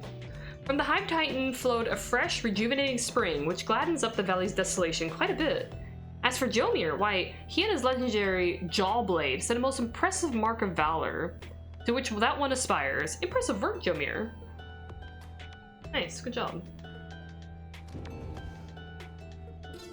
On Legacy. Reader, though you shall always bear a burden, it is much lighter than the burden of a lonesome exile. Go forth and become free, then join with others such as you and lead with mercy, continuing to demonstrate your worth and knowing that the Empire's fall form the foundation of our Commonwealth. You shall cease to be a reader and become a voice. Oh! A voice both to the free and to your successors here, who shall take up this book when you no longer need it. The cycle of the rites shall see to it that you and others like you shall be liberated ere the coming of another age. May the stars shine ever brightly on us all. So, readers have the special status of, like, if you become free, you can be the voice. So, what's his face? I forget his name now. It starts with a B? Something. He's the current voice. He used to be part of the Nightwings. Okay. Okay. Wilfred's reviewing the plan. Critic's humming him a melody. He's just tidying up the wagon with Faye. Certificate of Knighthood in the Commonwealth. Gilman did not want it anymore. Oh. And thus he left it. Mushrooms. Alright, Bertrude. Following the successful outcome of the Liberation Rite, you find Bertrude muttering something to herself. You hear some of the words as you approach. Shouldst thou seekest darkness, then may nightfall come to thee in time. Shouldst thou seekest courage, then may bravery soon bloom within thy heart. Shouldst thou seekest water, then may the oceans open wide for thee. Shouldst thou seekest fortune, then... You recognize it as the Bog Benediction, though you've never heard it said out loud. An old blessing of goodwill from the southern bogs, never uttered there in modern times. The bog dwellers bade their more adventurous brethren to go forth and seek the other peoples of the land. I mean, I like the sounds of this so far. Oh! Then Bertrude sees you there and cuts short the chant. Care thee to explain thy presence, reading one? We were amidst an invocation which must now begin anew. 'Tis for the Worm Knight, if thou needst know, to speed him on his homeward journey. Oh, that's very nice of you. The Worm Knights are distant kin. Unlike their ilk, ours have but a passing interest in the sea. There within the depths we have long seen that which is to be seen. Oh, distant kin. Okay. I mean, they both do have serpentine bodies, so... Nevertheless, the distant kin is kin. That foolish Worm Knight, surely he could never have survived his years if not for divine aid. Thus we provide him more. That's very sweet of her. Then perhaps the Worm Knight, easily underestimated as he is, perhaps he shall turn out to be of some small benefit as part of Sandalwood's designs. She glares at you intently for a moment. Mistake not these actions for affection, nor for a longing for the loudness of this place to escalate ever again to the volume such as only his incessant shouting could achieve. Uh-huh, sure. Now leave us, reading one. The invocation must be finished ere the Worm Knight finally arrives upon the shores beyond this land, before his homecoming. She turns away from you and begins her chant again. Shouldst thou seekest shelter, then may the elements be merciful to thee. Shouldst thou seekest kinship, then may thy kin hold memory of thee. Shouldst thou seekest darkness. You leave her to the benediction. The Worm Knight's absence is already felt. You know, however, that he will strive with all of his might on your behalf there on the other side. Yeah! Oh, hey! It opened up!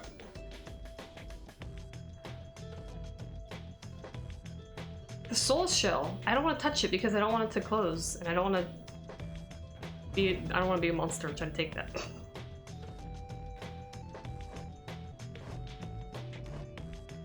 Alright.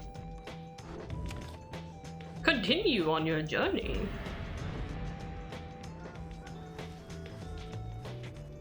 It is daybreak. You are to set forth now for the Bridge of Gold for what appears to be the final time. Thereafter you shall return here for one last exile's final chance at liberty. Oi oi oi! Let's go! It looks very, embery around here, huh?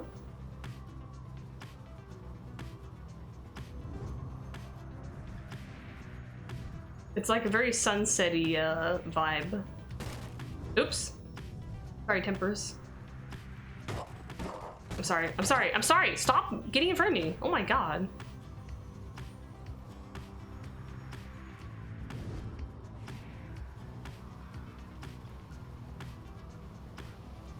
Is that them again? Yeah. As usual, see if there's any points of interest. Every time I do this, I'm like, is this the last time? I'm gonna have one more chance on the way up to the Fall of Miriam.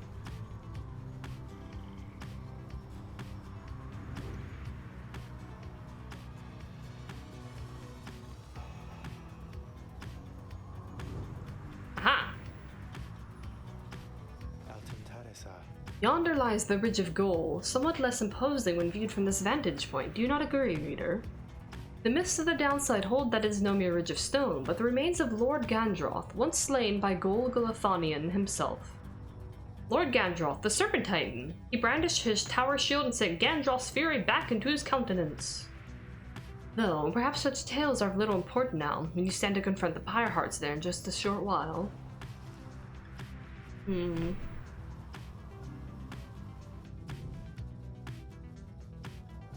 Let's see.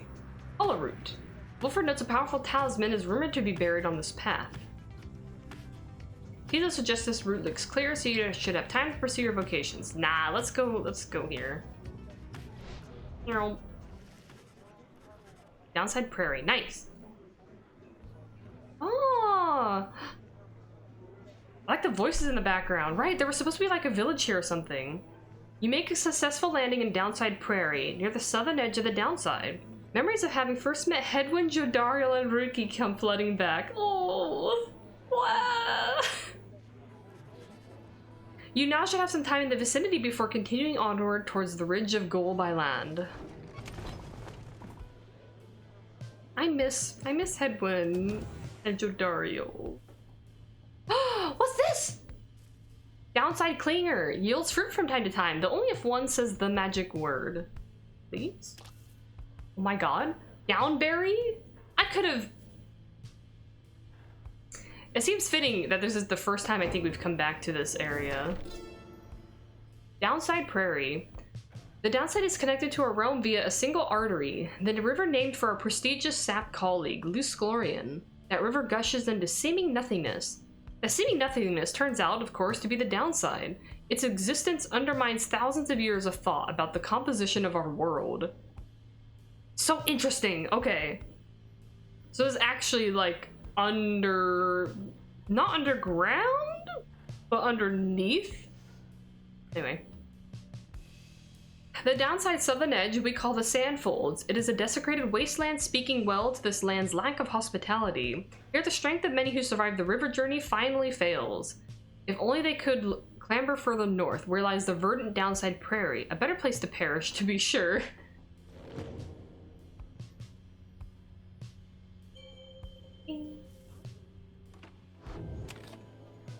Company Volfred.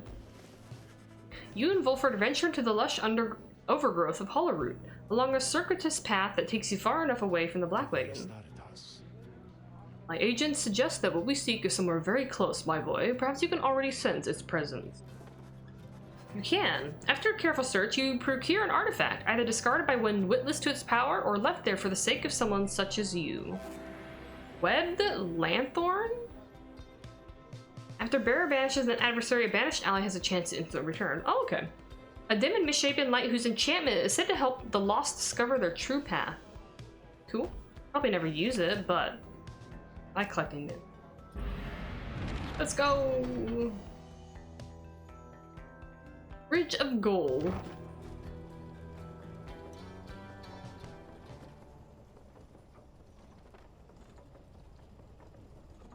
Oh, there's like steps going up the ridge there too. That's cool.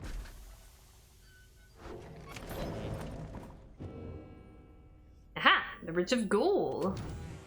Let us read.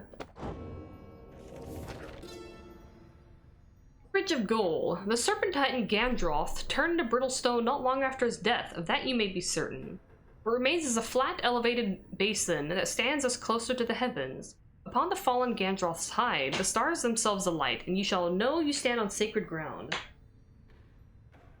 We set the metal sigils, lit the candle flames, and we emblazoned on the rock-like forms the sigil of our passage to and from this land. And then the stars themselves, they did reply to us. They sang, shining bright, their voices loud and clear. We understood their cadence, and we knew how often to return.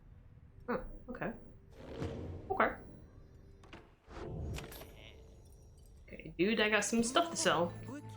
Hey guys, hey, what are you guys doing all the way back here? You know it's not so bad here. I was thinking I got some pretty good stuff. I think you ought to check it out. Oh my god.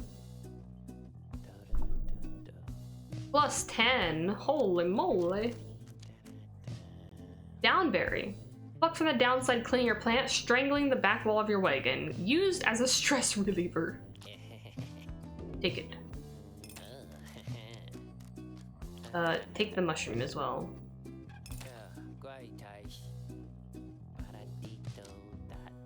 That's probably it. Well, I have 58 gold. I mean, I'll probably be able to buy one more thing before the liberation rite if I want. So, let's be our lucky day here. I don't know about Dad. They're making all the necessary preparations amidst the lonesome lands of the Ridge of Gold. You and your companions await the commencements of the rite. Sorry, I said that a little bit wrong. It is quieter even than usual at the onset of such events. Uh-oh. The lone minstrel appears, bearing some sort of news. I have checked, and it appears as though the Pyre hearts have not yet arrived, reader sir. There is no sign of Sir Deluge or anyone. Their sigil is not set, either. Something bad happened to them? If what he says is true and your adversaries are not present, then you presume the rite cannot commence. However, the stars themselves soon indicate you are mistaken. Eh? Does it just happen anyway? Are we fighting no one? Oh shit. Unless Orlek's gonna appear, but I figured that he would wait until the actual liberation, right?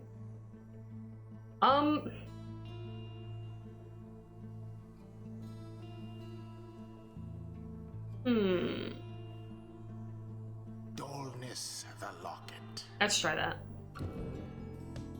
Want to get some dullness lore.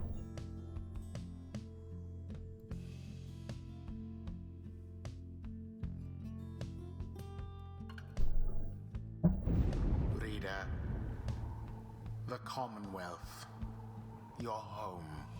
The home that burned my books. Today it is aflame. Oh, Much like a stack of books. you bitch! Aflame because of you. Because of your outlandish plan. Oh, Not that really? you care. Not that you shall live to see this place again. Your attempts at revolution shan't succeed. Though by all means, keep trying.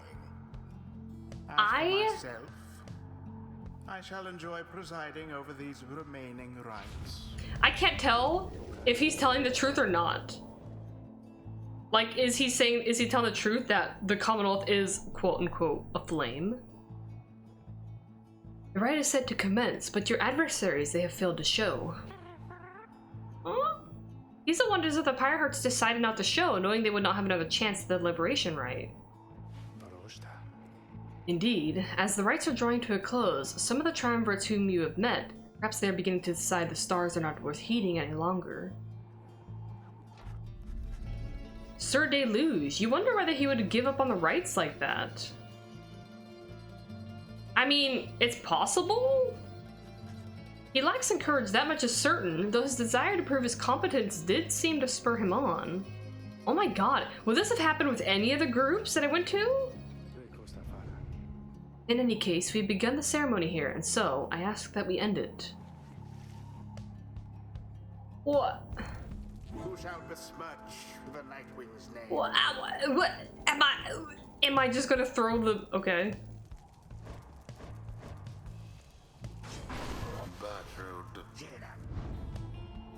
Are we still gonna gain experience? Because if so... if so... Choice is cast. Tiza seems rather melancholy about having to conduct a rite against no adversary. Yeah. Seems weird. It's everything's still happening. What do we do? Lo, even your adversaries have abandoned you. You asshole. I'm gonna beat you up. Like, what do we do? Is it... And it is done. The Nightwings prevail by default. Okay. Not that their adversaries even care. Amazing line delivery. And it is done by default. 'Twas time we wasted here, although our kind, we live for very, very long. Boundless are the teachings of the scribes. We just gained insight. Okay. Damn it. I eagerly await our next such outing. I can hear him yawning off screen. Pointedly. Okay, that was good. I appreciate the game throwing a weird little curveball. No one speaks further of the Pyre Hearts back at the Black Wagon. Everyone is instead preoccupied with the rite that is to come. So either... a few things. Either the Pyre Hearts just didn't show because Sir Deluge decided against it, or there's foul play involved, like maybe Orlek stopped them from showing because he wants... I don't know. I don't know why. Or a third similar thing, maybe that would have happened to any of the groups I went after.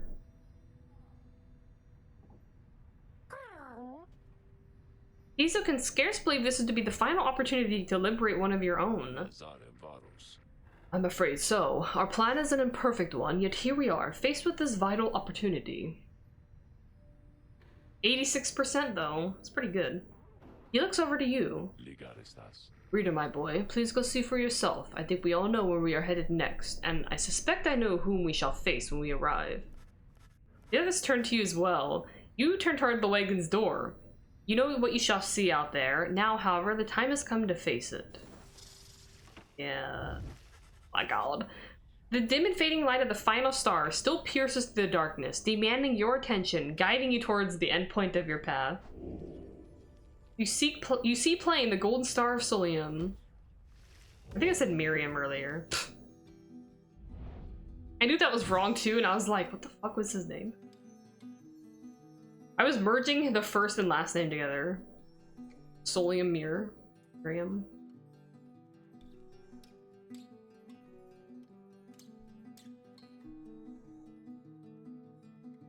Man. Yeah, Orlek's already on his way, of course. Oh no, now I have a decision to make. Maybe the game will make it for me. You are summoned to the Fall of Solium for your 7th and final liberation rite. Of course there's gotta be 7. Thus shall the cycle of the rites be ended for an age. You sense that if the rites ever shall commence again, it shall not be during your lifetime or that of any of your companions, even the longest lived ones. The stars reveal to you one thing more. The adversary whom you face shall be Orlek. Already he has crossed Scribe's Gate and awaits your arrival. If the 8 scribes created the Nightwings in their own likeness, perhaps it is only fitting that the Nightwings should, in the end, be forced to face themselves. I like that. That's good. Orlek, curse this damnable cycle, that it must pit us against him in this, our final chance. Let us retire for the night. We shall not have many more chances for rest before our journey's ended. The group disperses as exhaustion sets in. At dawn, you find a Mount Elodiel to make a final effort to achieve your plan and get somebody home. But who? I feel like my heart has already decided. Donus the Locket, yes. Oh, shrooms.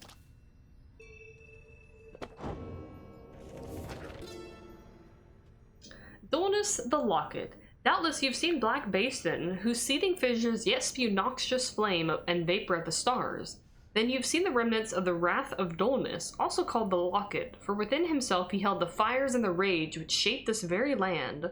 The Ash Titan, he did threaten to devour us as we delved deeper into the reaches of the downside, till we at last outsmarted him.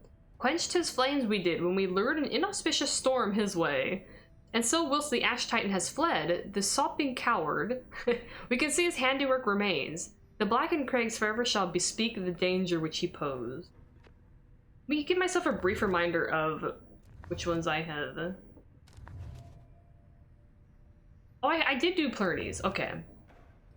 I'm Singer Harn, Islak, Tattered Mantle, Shack 6 Shoulders. Okay.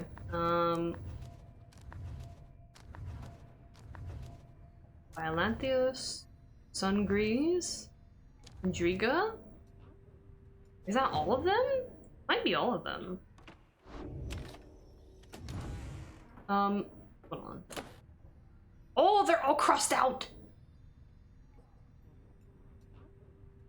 They no longer have any real chance. Huh. Would have been nice if we saw like Orlek on here as well.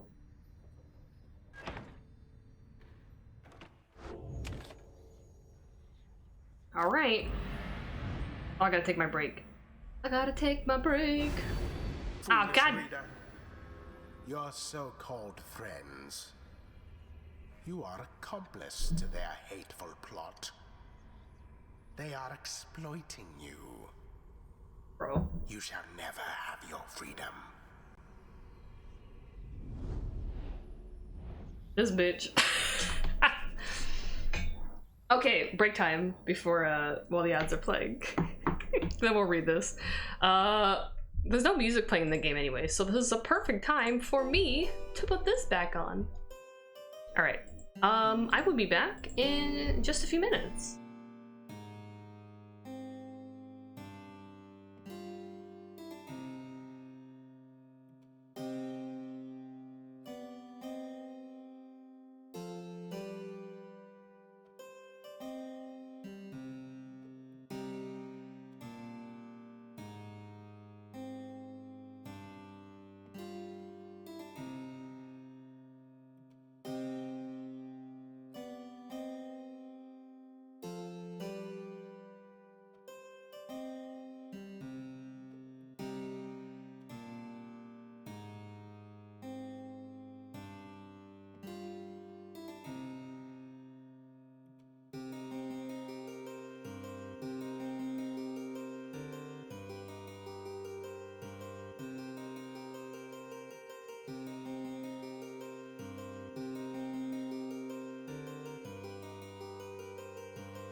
Okay, I'm back.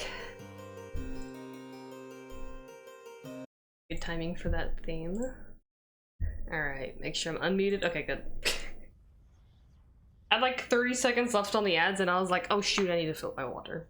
So, back with a full glass of water. Okay. By dawn, you are already up and about after troubled slumber. The Black Wagon is prepared for its final voyage to the fall of Solium. No one speaks. Oofa. Oofa.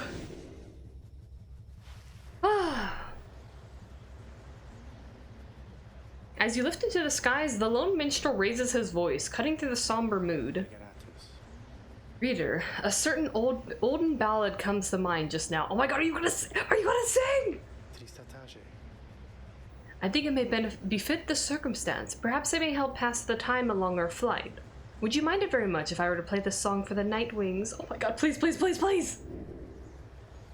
The Lone Minstrel wishes to play his ballad by your leave. By all means.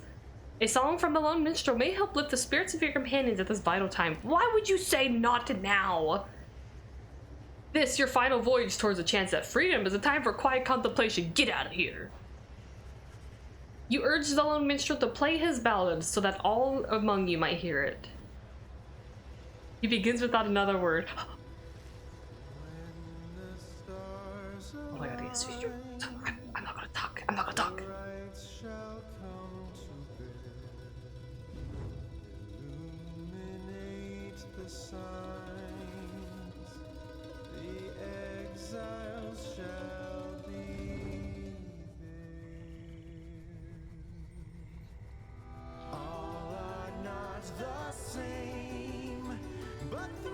Shall be as one, freedom in the flame.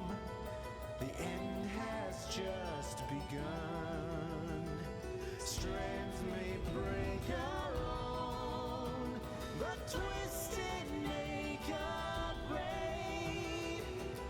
Together on their own, the journey shall be made. The journey shall be made.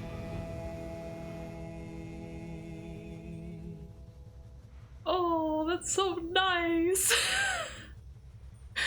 I assume that's it. I was prolonging it because, you know, I think this is the last time I'm going to be sailing through this for real this time. And I didn't want to miss any of that. That was so nice. Oh, I'm gonna cry.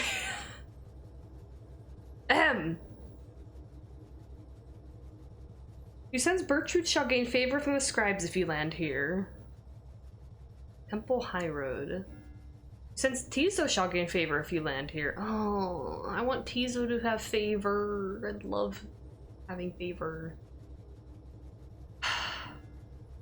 Have I ever given Bertrude favor here? I kind of forget. Fuck it.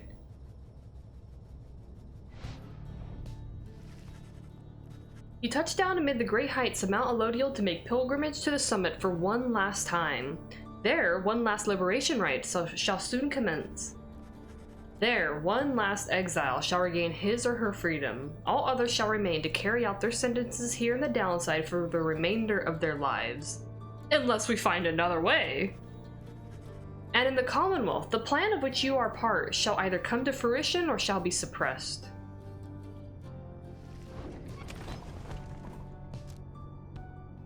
Oy oy oy. Alright. After having landed, you join Tizo on an expedition to the monument of Jomir Menimane for what is likely to be the final time.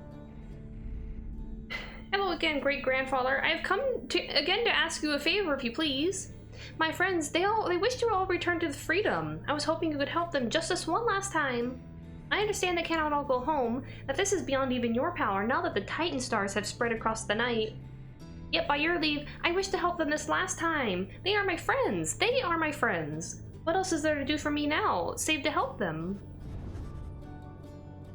Soon he is finished. You return to the wagon in silence, feeling as though Jomir Menimane has shown you favor. At dawn, you shall begin your last ascent. For now, your vocations may occupy what little time you have to spare. Tizo gains some presents for the next rite. Accept the blessing. I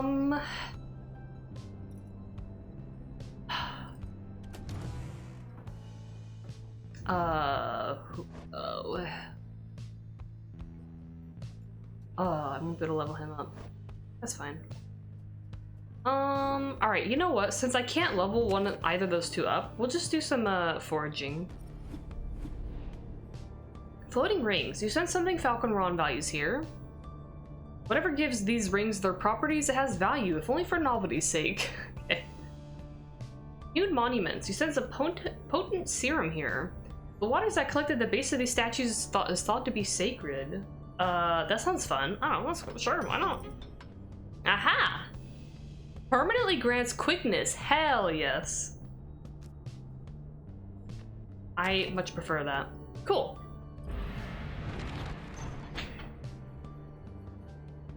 Oi, oi, oi. Let's go.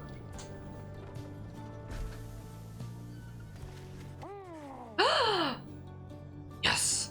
Deep in the quiet solitude of Mount Elodial, you find a messenger imp looking to bring you the latest news and rumors from the other side. This time around, the imp brings tidings of Sir Gilman and what has happened to him since his liberation at the fall of Solium, when, at last, his self-imposed exile came to an end. You learn that his return to the Commonwealth was met with much rejoicing, and that before long he was promoted to the rank of Veiled Captain on the Blood Border? God damn. And yet, with tears welling in his eye, he did refuse the post, stating that he no longer had the heart to fight against the Highwing remnants as he once did. Oh. He then cast down his helmet, and when next anyone saw him, he was among Wolfred's agents, having joined the revolution to reshape the Commonwealth from within. Good job. You thank the messenger imp for the report, and salute it crisply as surely Gilman would have. Soon, the news has everyone in the wagon talking. Noble Gilman made the gallant choice, it seems. Our plan comes closer to fruition through his good example and support. Do you think that one day I could be as brave as him? Because I don't always think I can. The tears he shed had been bottled and thus set aside for use in various salves. Tizo feels inspired by the news of Gilman's selfless actions. The news of Gilman's liberation fills you and your fellow exiles with newfound resolve. We gained hope. Wish him good fortune. Oh my god. You stand before the Scribe's Gate with your companions. The gate guardian is there as ever, but you sense something different in her. The exiles of the Nightwings, we shall not meet again after the coming rite. Tariq and I, it shall be time we take our rest, I think. Greetings, Celeste. I would tell you that the Nightwings are prepared, though this time I am uncertain anyone amongst us feels thus. We have a duty to uphold, Tariq. And then what, Celeste?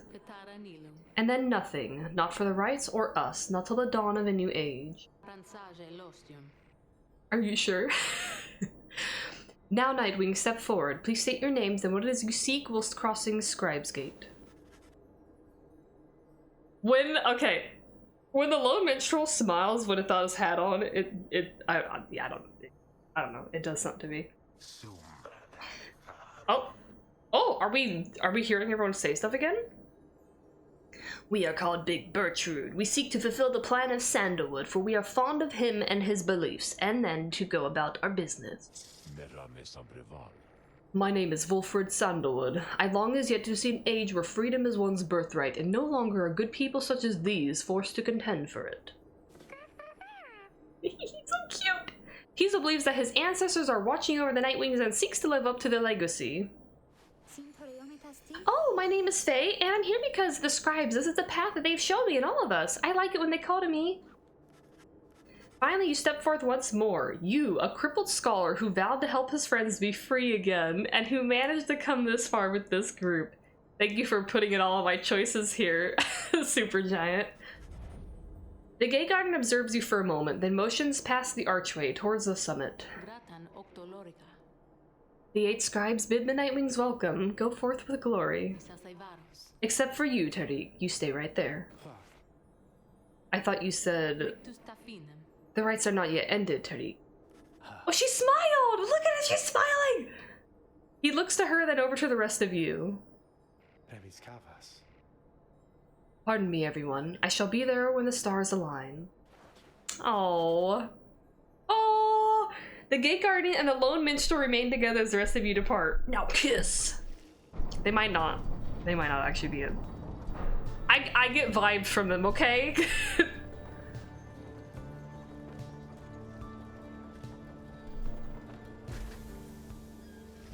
They have a special relationship. You've gained the summit of Mount Elodio for the 7th time, the final time in which any one of you shall have a chance to leave the downside. The Beyonder Crystal seeks you! Oh my god, me? Points to myself, me?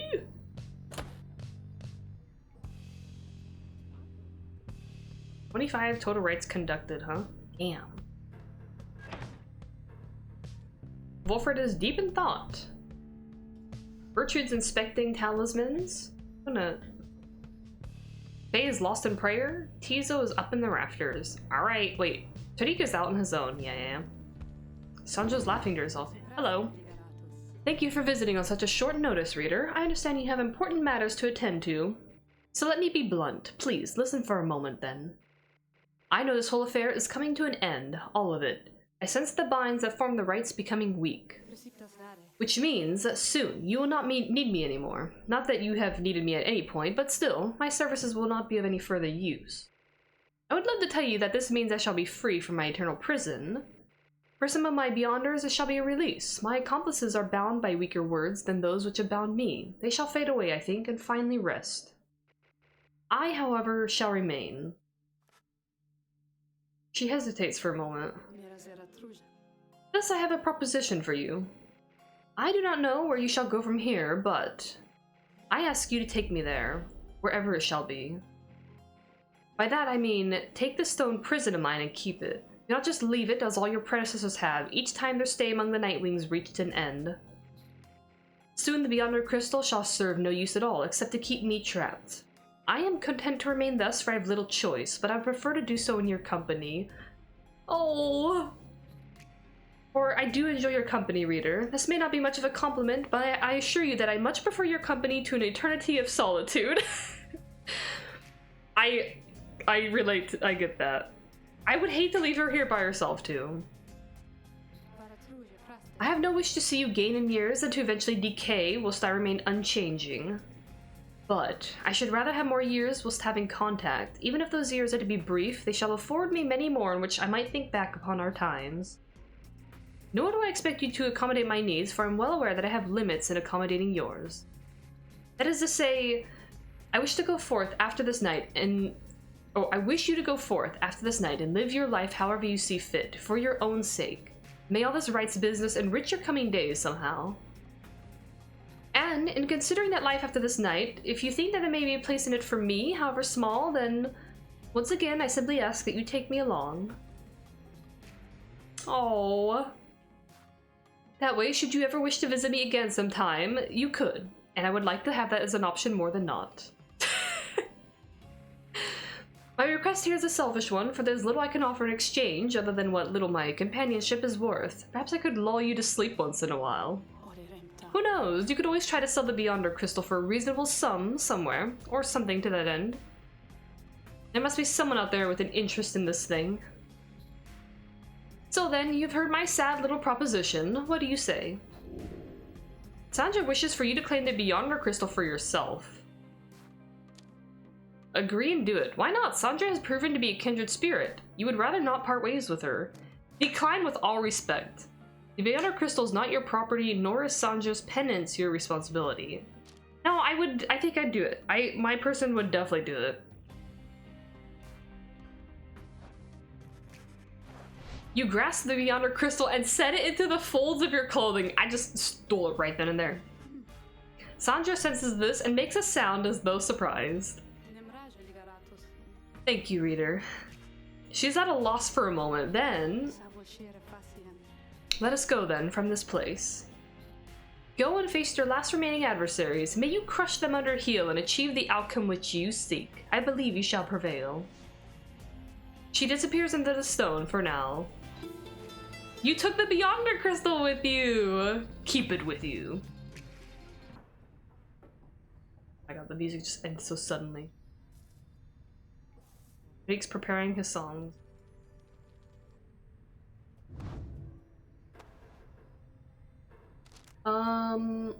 Permanently grant 1 quickness. I mean, who would I give that to? Who am I gonna have in this final? You know what? I'm gonna give it to Volfred. He needs some quickness. This guy. Alright. We can sell some stuff. Hey guys! I guess you probably heard the big news, huh?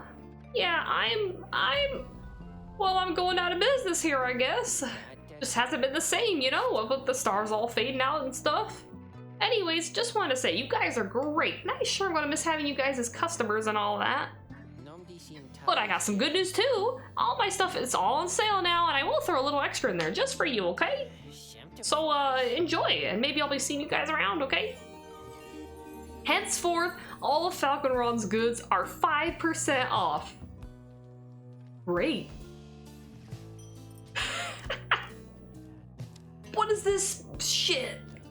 Plus 20? Bro.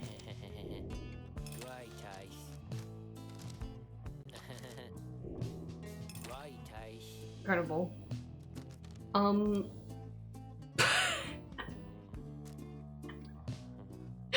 Yeah, 5%.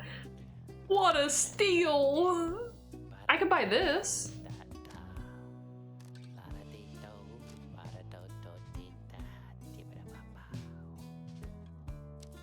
Yeah, I mean...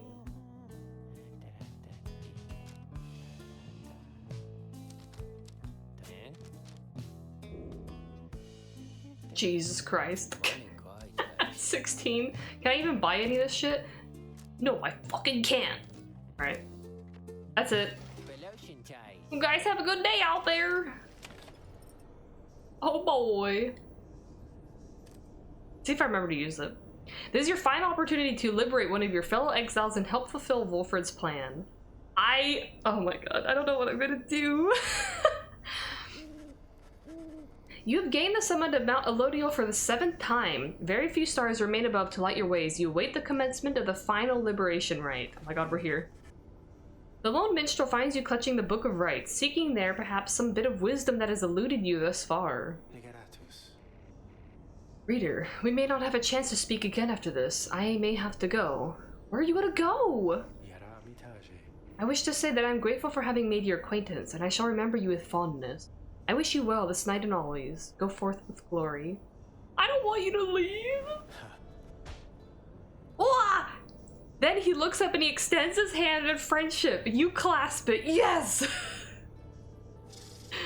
Yeah! We got the handshake with the lone minstrel, but everything is well. You see, Bertrand has joined you. All of your companions are there with her, in fact. Reading 1, thou art both wiser and less irritating than most others of thy kind. We have learned something from thee, and we are grateful. Ugh. Oh, hi, mister. The others, they said they wanted me to join them and come talk to you, so here I am. The scribes are watching us. He's the ones who know he has the utmost faith in you. Tizo. It is strange for me to say, given the circumstances of our meeting, reader, but it has been truly a pleasure. Onward now, let us achieve our plan. You look upon your fellow exiles, your companions with whom you have withstood the downside, and with whom you shall now conduct this final rite. Begging your pardon, but my time has come. We shall see each other soon. He departs. After this night, the outcome of Volfred's plan, the plan of which you all have been a part, shall be decided, one way or another. For now, all you can do is strive to prevail against your final adversary, so that one last companion may go free. You rise to join your fellow exiles as the last remaining stars ignite. Oh, what do I do? The final liberation rite of this age shall now commence. Let us stand together. I'm gonna drink some water. Oh boy. Let's see, is there any that I'm missing? I think I might have got all of them, right? I think I've activated all of them. Did I ever activate Sylvia's horse-headed? Oh. She might have been the last one. Mayhaps. I mean, if this is the last one, we're probably not going to read whatever happens after this anyway. Horse-headed. Well, we could try it. Just in case.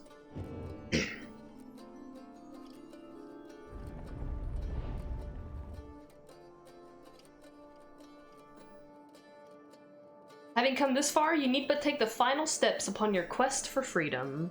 Oh boy, oh boy. Look, for one last time, upon the fall of Solium, dear reader. Oh, I'm looking. Hear me, for one last time. For soon, the few remaining stars shall fade away, leaving you stranded there for your remaining days, in that forsaken land where you deserve to be. The rabble that you roused here in the Commonwealth shall be put down. Uh-huh. The exiles whom you liberated, all shall fall in line. But first, let us get on with this last liberation rite. You face none other than yourselves. Each so unlike the glorious Nightwings of yore. Bitch, I swear to God. It's a shame that one of you shall soon be free, for you deserve each other. This guy does a really good job at just being a jerk. The pyres burn, and each of the triumvirs is present and prepared.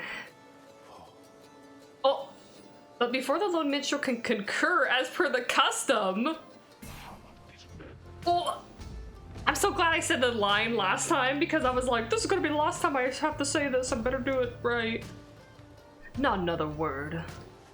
The demon Orlick slowly raises his clawed fingers to his mask. The false Nightwings have arrived at last. Long have I awaited this. My freedom once was stolen from me. Then I was cheated of it, here, upon this mountaintop. You may now attempt to take it from me once more. He stands there for a moment silent. Then Orlick dons his mask and stands prepared. Can't we just let him go? He already, like, achieved his freedom. May these damned rites cease forever for the misery which they caused. I mean, I kind of agree with that.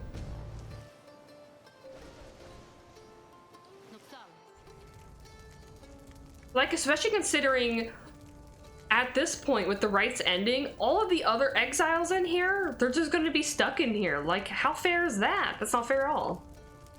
Nightwings, we shall not meet again after tonight, for the cycle of the rites is all but ended. Thus I would have your decision. On whose behalf shall you conduct this final liberation rite? The one whom you anoint, or else the exile Orlick shall be returned. Orlick victory time? You know, I'm pretty sure that's what I'm gonna do. Godspeed, reader. You know what is at stake better than I. Our plan is already at 86%. Surely it can succeed. I have utmost faith in you to make the best decision and conduct this rite with glory. Nightwings, the star's remaining light grows dim. Your decision, please. I was listening to the minstrel. Give me a break. It is time now to choose who, if anyone among you, shall go free this one last time. The rest of you shall remain on the downside to the end of your days. Just watch me. One by one, then you meet the gazes of each of your fellow exiles. Faye. Tizo, Bertrude, Wolfred, your fellow exiles, your companions, your friends. Together you've come this far, but now the downside and the rites conspire to tear your group apart and disrupt your plan. Still at 86%. Are you prepared to choose this one last time? Yes, for there's no turning back. The fate of your friends in the Commonwealth may hinge on the decision you are about to make. No, the pressure is too great. It seems both cruel and unfair to have to make such a decision. Is there no other way? What if I pick this? What if I What happens if I pick this? Is the game gonna be like, oh, okay, game over?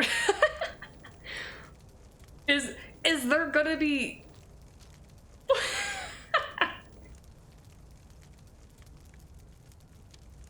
Yeah, I'm all for turning against tradition. Okay, I cannot resist. I cannot resist. What happens if I pick this option?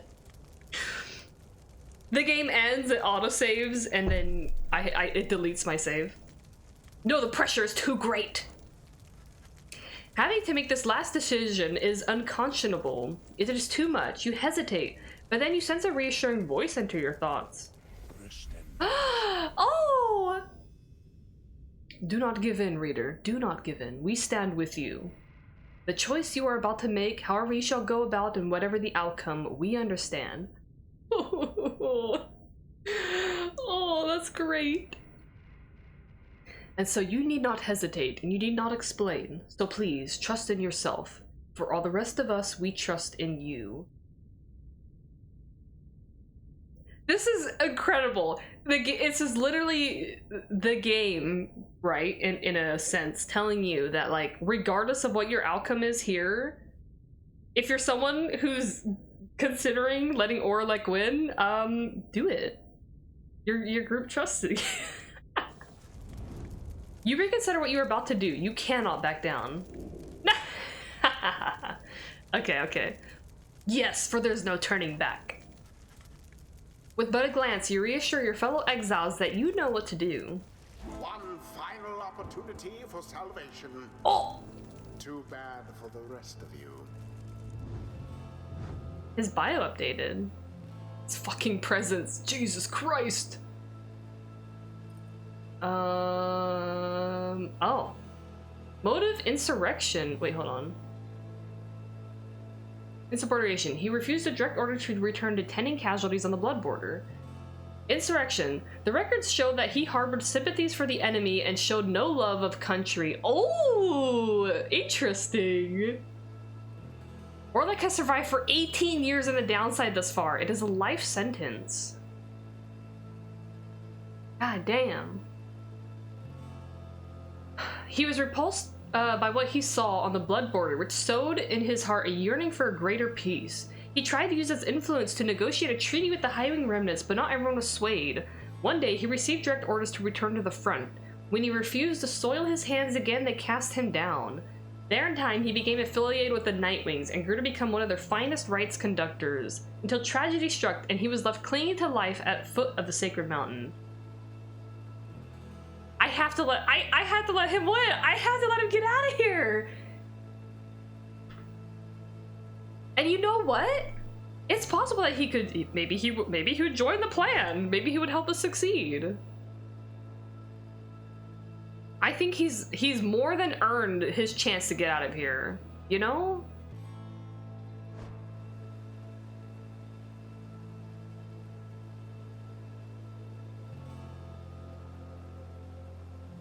Yeah. Is the imp loyal to Orlek? A savage who stands with Orlek. Gareth. You'd probably never find out any of these details, I would assume. Alright, okay. Ha! Look at this! He's not yet eligible to gain his freedom. I don't know if it's because I haven't used him enough, or if this is plot related, you know? I mean, it doesn't really matter who I anoint, because I plan on... Regardless, I plan on throwing the match, unless I get my butt kicked.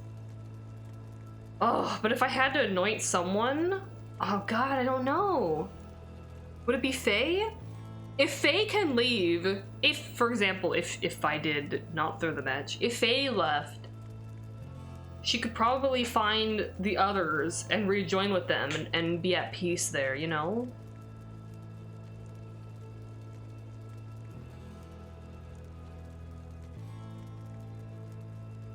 Alright, we'll just do Faye.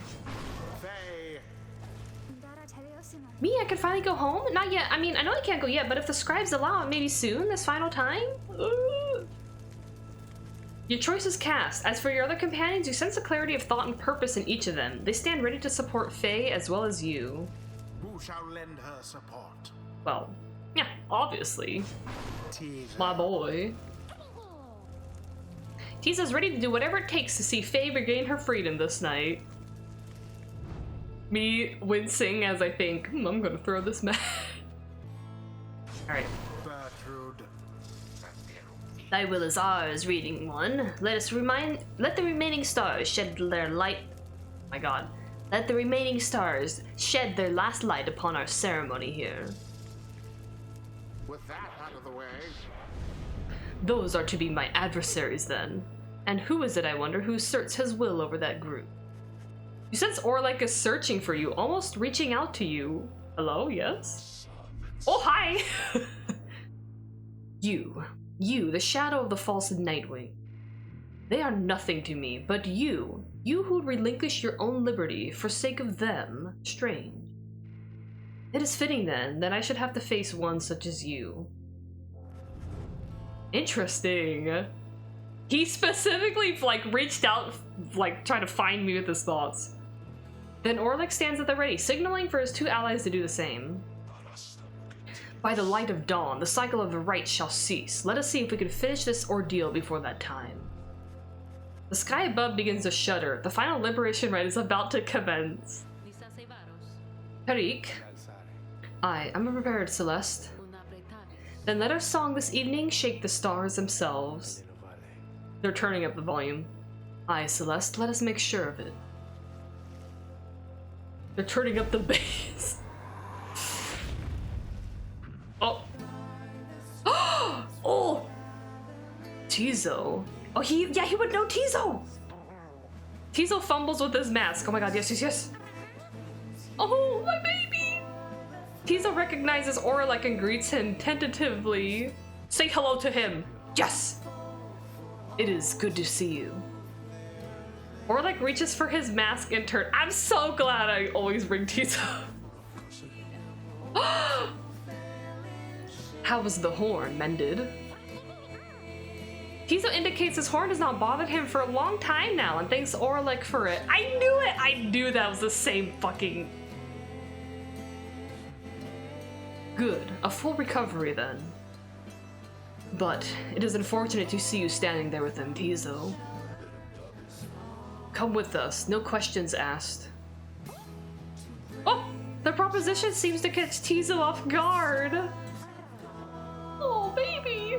Tizo indicates that he will not abandon his friends or their quest. He seems to be pleading with Orlek to stand down, to listen, to not give in to anger. Oh my god. But Orlek shakes his head, of course. He puts his mask back on. This is something I must do, little one. Tizo dons his mask in turn. He chirps nothing more.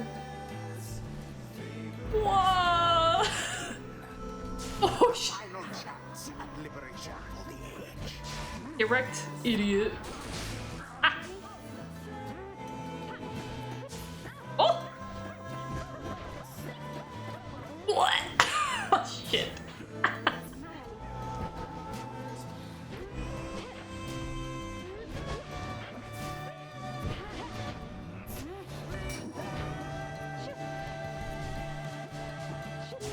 No, they got me. Oh, this is already fun. Erect. God damn it, I held the button down like a ding dong. Nice. Holy shimboli. No! Oh my god! Hey, can you... Thanks for standing still long enough.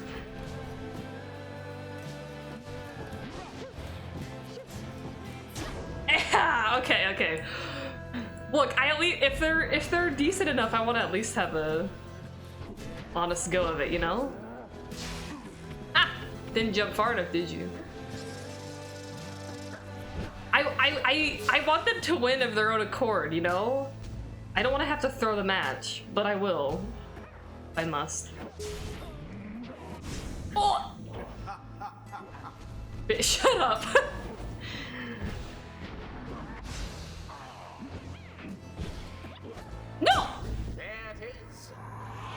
Wait a minute, he only did 10? I thought he would do a lot more. He's a demon. The sky rains ash. Soon shall your pyre's own mingle with them.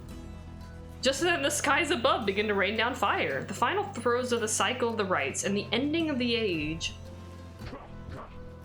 Oh shit. Damn, okay. Shoot. Oh! All three Nightwings. Now here's Bitch. to that Warlick. Grown old and bitter No. all these many years. I mean, you know, he's had a bad time, okay? Give him a break.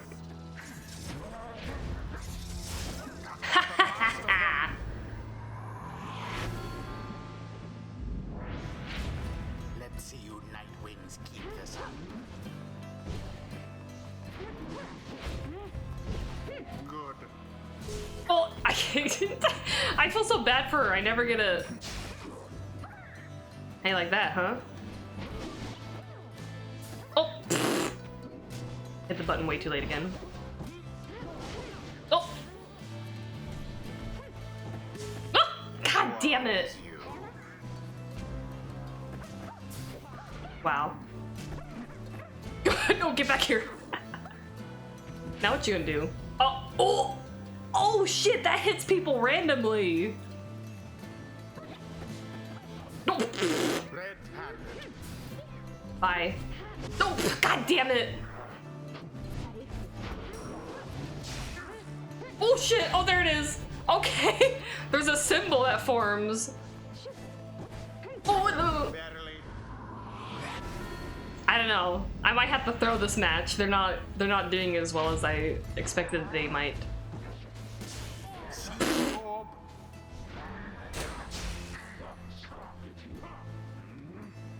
Brazen Manor? What'd that do? Oh. Ah! I was curious. Why are they doing so little damage? I thought for sure they'd be doing way more. Oh! Well, that was unlucky.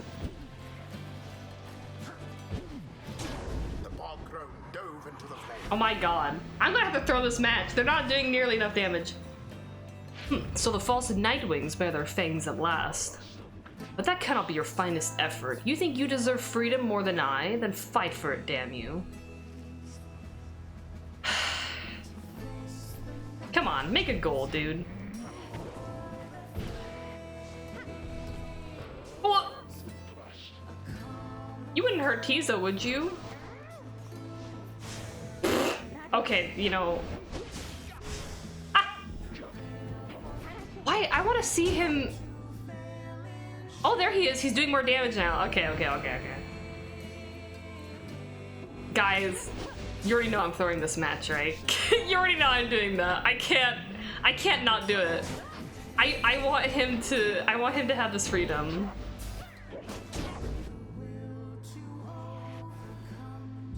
I know I could beat him, but all of you, you shall rot here. You shall rot as I have all these many years. You false Nightwings who would deny me once again my rightful liberty.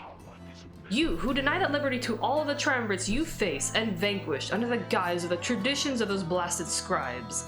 Come, let us continue with this glorious affair. I want to know what he does. I want to know what he does if he gets free. Bye. Bye, bitch.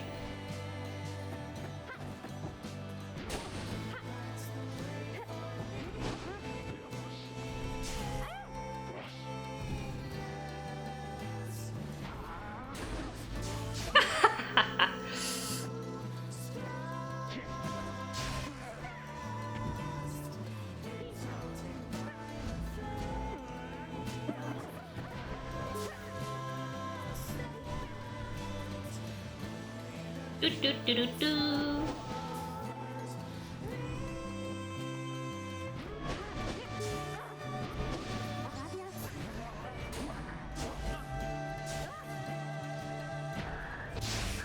Ha! Okay, but I'm still gonna hit him a few times. Man, I'm surprised. I thought for sure they would be a little bit tougher, but that's fine. That's fine. Alright. Just get your goals, man. I made my decision. Oh, I think also because I have what's-her-face.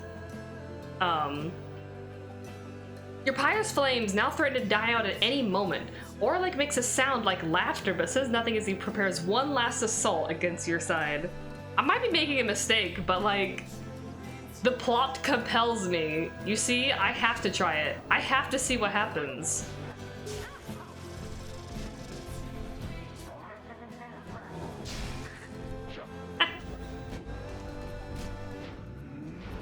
You wanna get in there, bitch?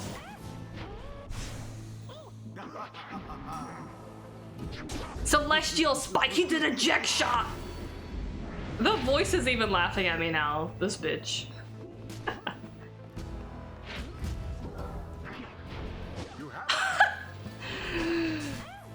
Okay, I thought that was gonna go in the goal.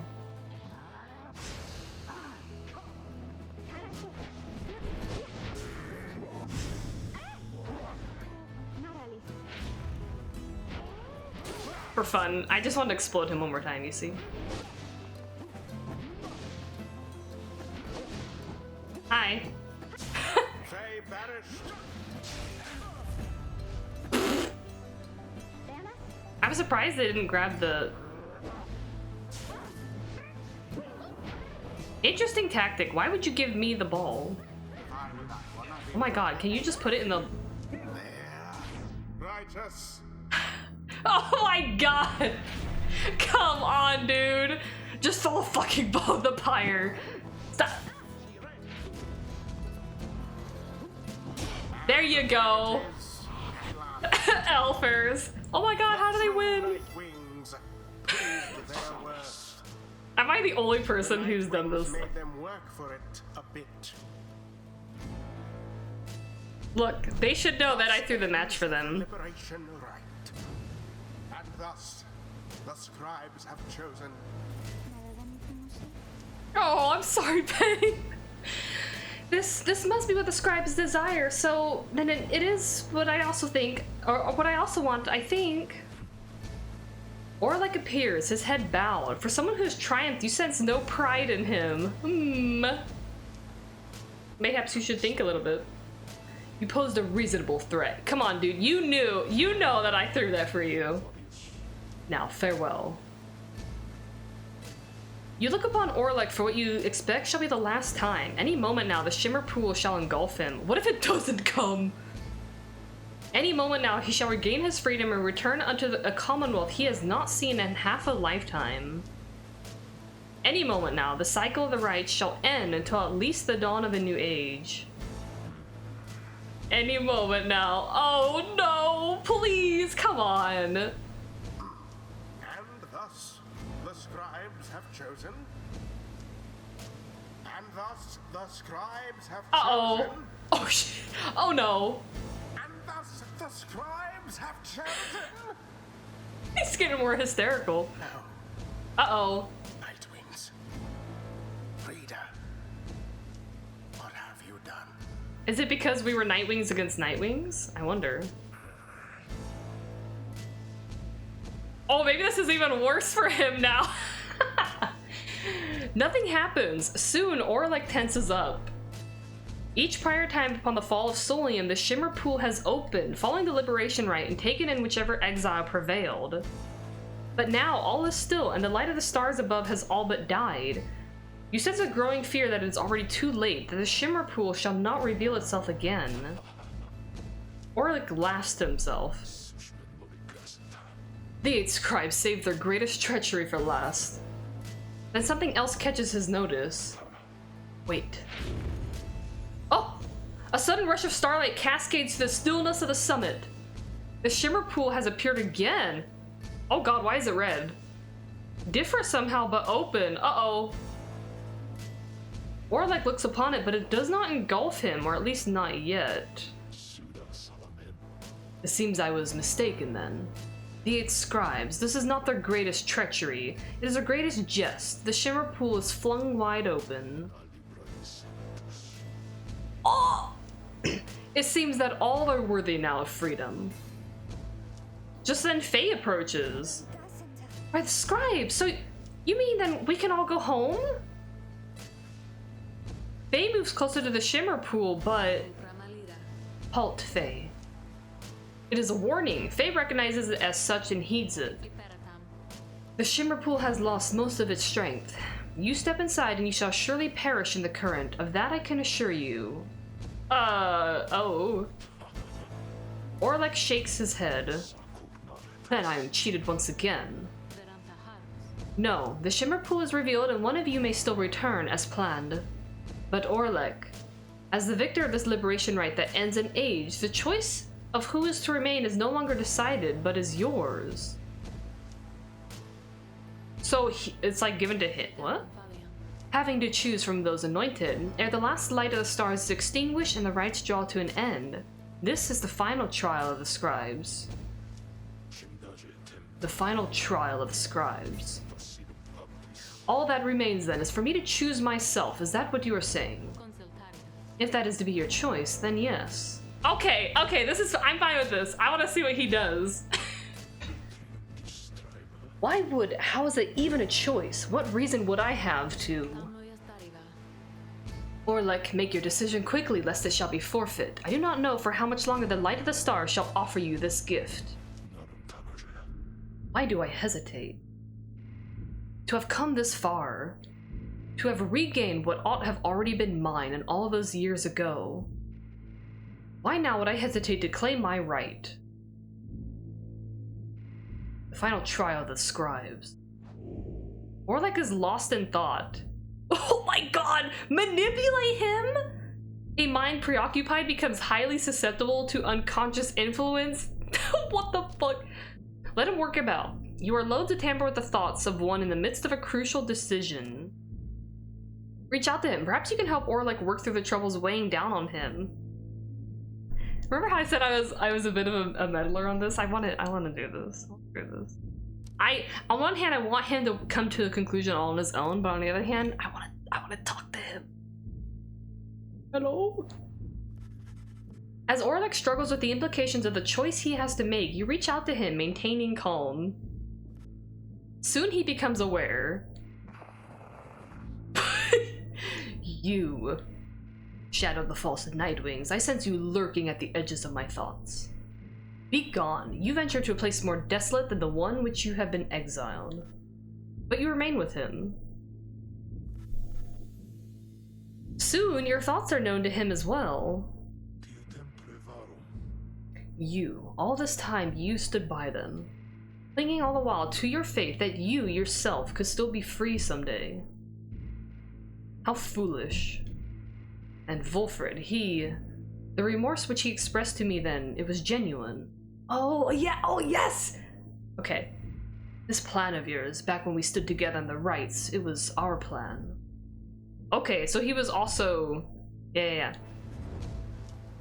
Then Orlek seems to pull back from me and return to his senses. I'm glad I did that! So he has more understanding, regardless of what choice he makes. He has more understanding now of Volfred and everything. My choice is made. Then please declare it. He turns to you.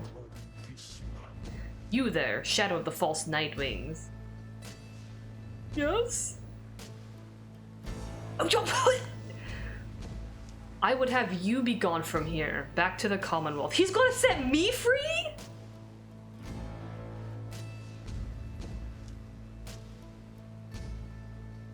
Oh my god. No. Well, I was gonna set him free when Ferris. But I threw the match so he could go free. Oh my god, it's like Dalbert and all over again. There's something really poetic in that, I think. Go, return and realize that plan. It's different! Orlek and Volfred's dream to one day see the Commonwealth turn to a surer course. We shall stand together, shoulder to shoulder, as the scribes themselves once stood. Volfred to Orlek. No! What? The Gate Guardian studies him, betraying no emotion. Oh my god! The freedom I have sought, my desire for it is unlikely to be sated in the Commonwealth, which cast all of us here. The Gate Guardian turns to you as well. Reader of the Nightwings, quickly please, do you accept the burden and the outcome of this choice? You look toward Faye, who regards you with such warmth that no further exchange is needed. Oh. Your choice, reader.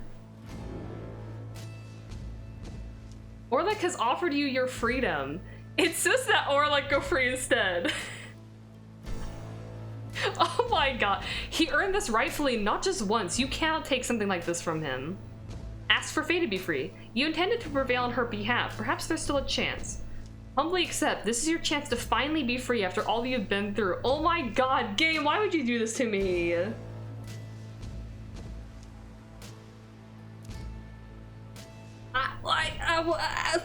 I don't know what to do.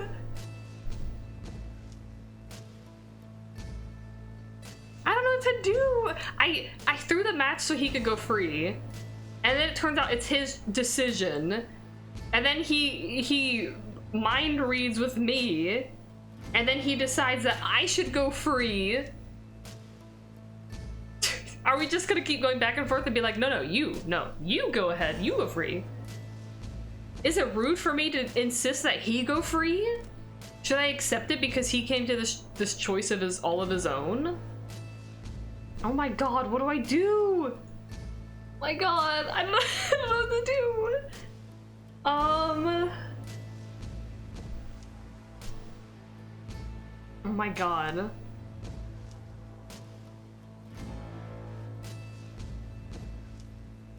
It'd be kind of funny if I said this and he's like, okay, sure, and then he just leaves.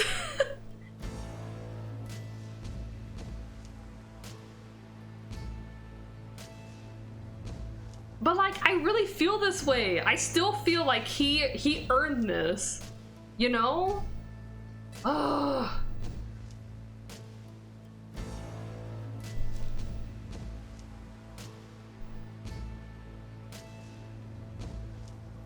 I don't know, but like, he came to the decision all on his own to say that I could go free, and he thinks that he feels like I would have a better chance and that he wouldn't be able to create that freedom in the Commonwealth, right? Oh my god. I mean, I could pick the first option and either he accepts it or he says, no, you get out of here. I would pick Faye to go free personally. I'm so sorry, Faye, but it was always my intention to not. I was gonna throw this match anyway, so. Oh my god. I don't want this. I'm too indecisive for this shit, game. I already made my decision and then you turn it around on me like this. Fuck. Oh my god.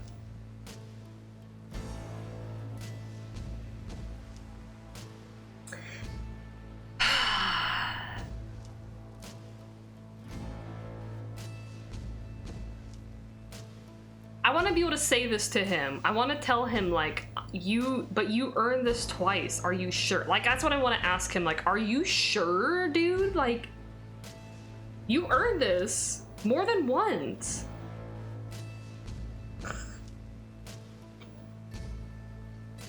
But maybe I'll do this and then the game will be like, oh, you took too long, and then it'll just close it for all of us. All right, fuck it. I think I want to tell him this. Fuck my life. You cannot accept something like this, or rather cannot face the thought of taking someone's freedom for yourself. The truly free would never abide such an exchange. Okay, that's a fun wording. The freedom to be gained here belongs to Orlick. He prevailed in the final liberation rite. Orlick says nothing for a time, then... Oh! That I see. Then very well. I understand your point of view. Oh! He chose his freedom! Thus, I choose my freedom. You sense his mind is set. In the same instance, it feels to you as though he is set free. Then it is done. Elfaris! No, stop. Shut up. Wait, I gotta take a break. As they're gonna be playing. Hold on. Okay, I know this is this shit's happening, but I'm gonna take a break. So that we're not missing important cutscene stuff while the ads are playing. Okay. I'll be back.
Alright, I'm back. Oh god. Okay. So, I was thinking while I was gone on break too, if this is like the end of the game, and we see an ending, and if the game allows me, because I know the game autosaves, if I'm allowed to like come back to like right before this rite, I would love to do it, and then repeat the same steps up to that point, but have me go free instead, so I can see both endings. You know, I would love to do that, but we'll see what's possible. Orlick stands very still, although his features seem to soften just a little, and then he's smiling. He's gone. Whoa! Orlick regains his freedom. Accept this, for it is done. Orlick is set to return to the Commonwealth and leave the downside forever. And may he have a different perspective, also knowing that Wolfred was genuine towards him, you know? Godspeed, Orlick. Oh, By the scribes. there he No goes. stars remain aloft. The cycle of the rites. It is finished. It's like he turned into a star. The Commonwealth. What shall become of it? What shall become of us? Nightwings. The opportunity to gain your freedom from the downside. Was it not enough? No, bitch, the system kind of sucks. Oh my god. It's the end. Oh.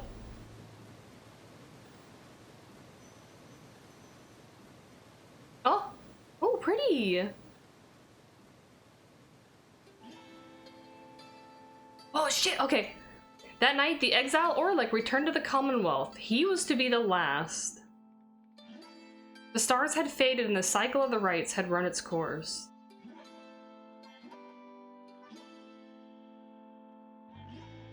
He found the Commonwealth in a state of unrest. So interesting. Spurred by the efforts of 5 liberated exiles, Wolfred Sandalwood's revolutionary plan had incited the masses. These exiles in the starless sky portended the return of the scribes. Oh? Wait, is the sky also starless up there now? The rulers of the Commonwealth pushed back. Oh, here we go. Fighting broke out in the streets in spite of Sandalwood's intentions. Well, you know, yeah. It was then that the winged high-wing remnants chose to strike. Uh-oh. Allegations that the high-wing remnants were in league with Sandalwood were never proven. However, there's no denying the result of the two-pronged attack. After enduring for almost a millennium, the Commonwealth had fallen. Oh, shit. The new Saurian Union declared its sovereignty in the next year. Going back to the name of the empire. Among the changes its elected leaders ushered in, they vowed never to cast their people into exile. And they abolished the old Commonwealth decree forbidding literacy! Ah! Okay, this sounds like a massive win. Today we still remember all of this. I like this theme too. And we remember the exiles of the downside, whose deeds led to the dawning of our age, whether they returned or not. We don't know? We don't know? Oh my god! Oh! Oh, wow! Wait, I can click them? Oh! It gives me a... Oh my god, yes! Okay. Okay, oh my god, perfect, yes. Oh! So I'm very excited. After his liberation, Hedwyn was instrumental in the events leading to the fall of the Commonwealth and was vital to the outcome of the plan. I knew he would be. He was the one who led the raid on the stronghold where Archjustice Androboles the Ninth was holed up when the fighting grew fierce. Of course that bitch was holed up. With him, then and thereafter, was one of the winged harps of the highway remnants! Later identified as Fikani Shang. Oh my god. A harp for whom Hedwyn cared deeply. They were separated when Hedwyn was exiled, but they found each other again! Their bond was vital to the peace that followed! Oh my god! Incredible, incredible. Yes, my boy! Oh my god! In all his days as a leader in the Saurian Union, he's a fucking leader. Hedwyn oft confided in his friend Jodario. Saurian Union, our nation, formed in 839 AS after the fall of the Commonwealth. One day we all may stand shoulder to shoulder with a common cause. This is so fucking good. Despite her intense manner, there was no one whom he trusted more in times when circumspection was required. Oh, I'm so glad they got free together. Headwood would often think back about the vow he made at the beginning of his quest for freedom. Although he cherished all the friendships he made, he had pledged to Jodario, Ruki Greentail, and the Reader of the Nightwings that they may all be free again together. The Reader, that's me! You're an exile of the Commonwealth, sentenced to life in the downside. Once merely the status of a deviant, yet now a revered title in the Saurian Union. Oh! That's so good! I know, I freed all of you guys and I stayed down there. He had broken that vow, for in the end, not all of them were able to return. A terrible guilt over this darkened his mood for a time. It was my choice, dude, it's okay. However, the others he still knew lifted his spirits, much like he had often lifted theirs. All of the Nightwings knew the stakes. While the others who stood with the Nightwings were not all able to remain in contact thus, Headwood thought of each of them often, and so in turn did they oft think of him. Yeah! My god. Okay, well, Tizo's next. Once the rites had ended, the imp Tizo had a job to do, quite unlike most exiles trapped forever in the downside. The lone minstrel asked that he watch over the Black Wagon, which the Nightwings had used extensively for travel and for shelter all throughout their quest. Tizo obliged, for he knew that wagon as well as its drive-imp inhabitants, perhaps better than anyone. What became of the wagon exactly was never verified, as evidence of Tizo's thorough work. After that, he liked to while away his days with any of his friends, or else with fellow imps. He would visit his friend Faye at every opportunity. She was among the few who could constantly interpret what he meant, and they were always close since first they met. I'm so glad that at least they have each other, you know? Sandalwood sometimes calls for his assistance, and Tizo was always happy to oblige. The two would often reminisce about their times with the lone minstrel. Aww. He often chirped about the Reader of the Nightwings, with whom he built quite a rapport. The Reader understood him perhaps better than anyone. Yay! Indeed, Tizo often expressed wistful gratitude for all his time with the Nightwings and their many adventures throughout the land that was always his home. Other than that, Tizo would sometimes help interpret for messenger imps relaying news to and from the Saurian Union. Despite having gained significant celebrity abroad, he never let it get to his head. And he would go fishing in the Sea of Souls at every single chance he got. Sounds like he has a pretty damn good life. Well, let's do Dalbert and Almer now. I feel like it's going to be very sad. After his liberation, Almer Oldheart was separated from his father, Dalbert, who had cast his son into the Shimmer Pool in his own place. The elderly Dalbert Oldheart, having achieved his goal of earning back his son's freedom, retired from the rites. By the time the cycle of the rites had reached its end, Dalbert's time had come as well. Oh, yeah, that's what I thought.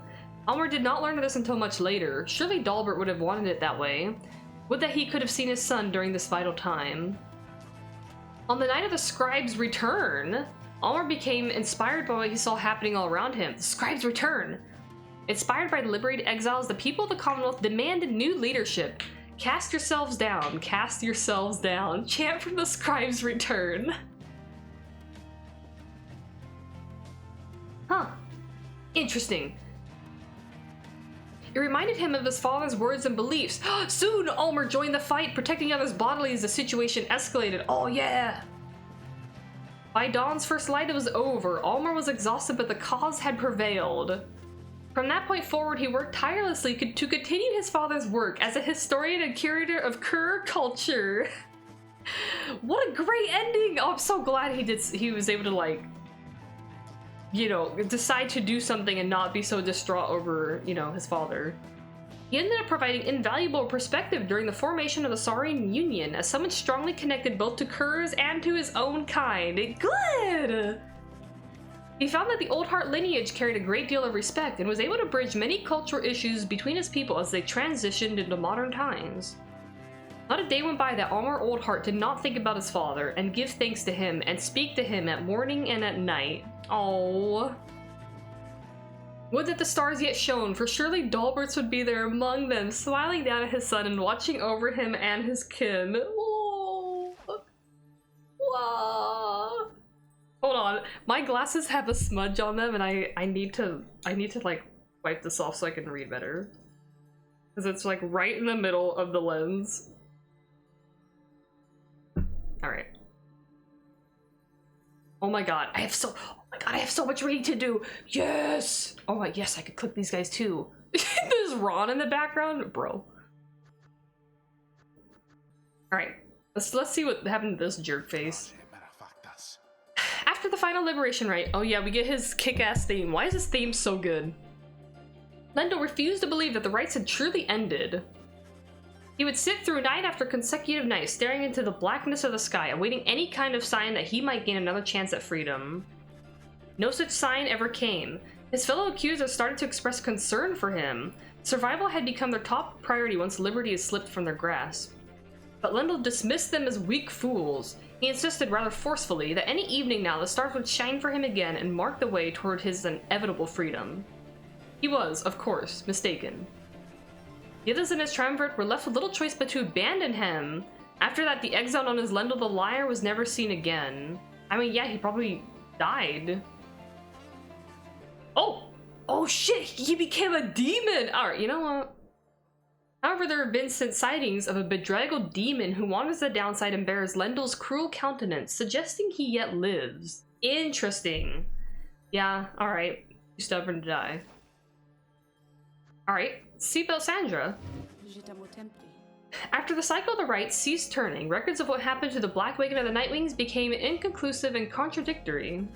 Some accounts suggest that the exiles of the Nightwings, who remained in the downside, continued to make use of the Black Wagon as their place of shelter and their means of travel. However, there's no record of what happened to the wagon's contents, such as the Book of the Rites or the Beyonder Crystal, said to be haunted by the apparition Sandra the Unseen. One possibility is that, when the lone minstrel took his leave, he took the Beyonder Crystal with him, for he was thus obliged.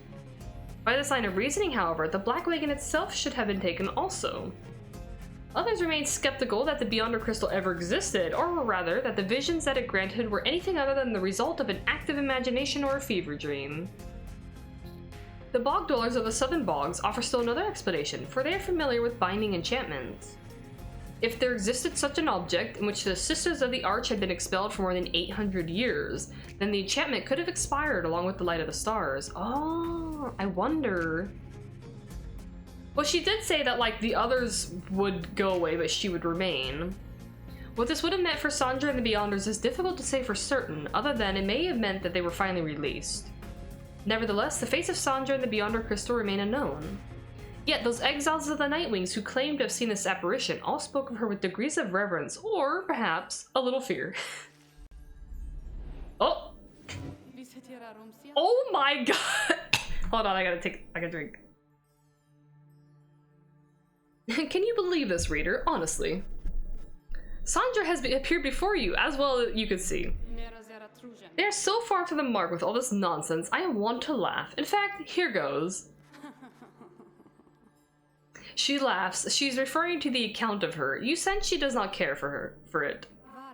Well, let them gossip all they like. I merely wish that they would mention you at least in passing when next they're at it. I was wondering! Though they shall never even know the half of it, shall they? Sandra seems irritated by the incomplete account of what happened to her. Thank you, Gate. You know what, Supergiant. Reassure her. The account was relatively flattering despite a lack of detail. It could have been worse. Humor her. Perhaps making some light of the situation will make Sandra feel better. Remain silent. Sometimes Sandra just needs a little time to vent. She values that you listen. So we're gonna humor her.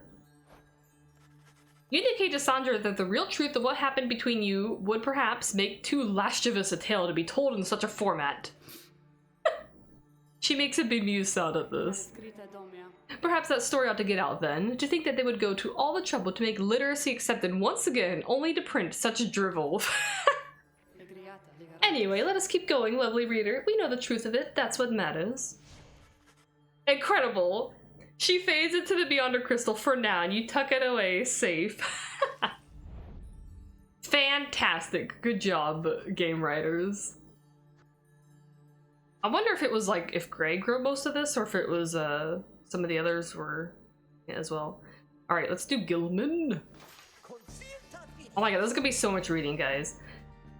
When the worm Gilman returned to the Commonwealth, he believed that he had regained something even more important than his freedom, his honor. Gilman relinquished his knighthood and declined any opportunity to serve as captain on the Blood Border. He was not interested in fighting any longer.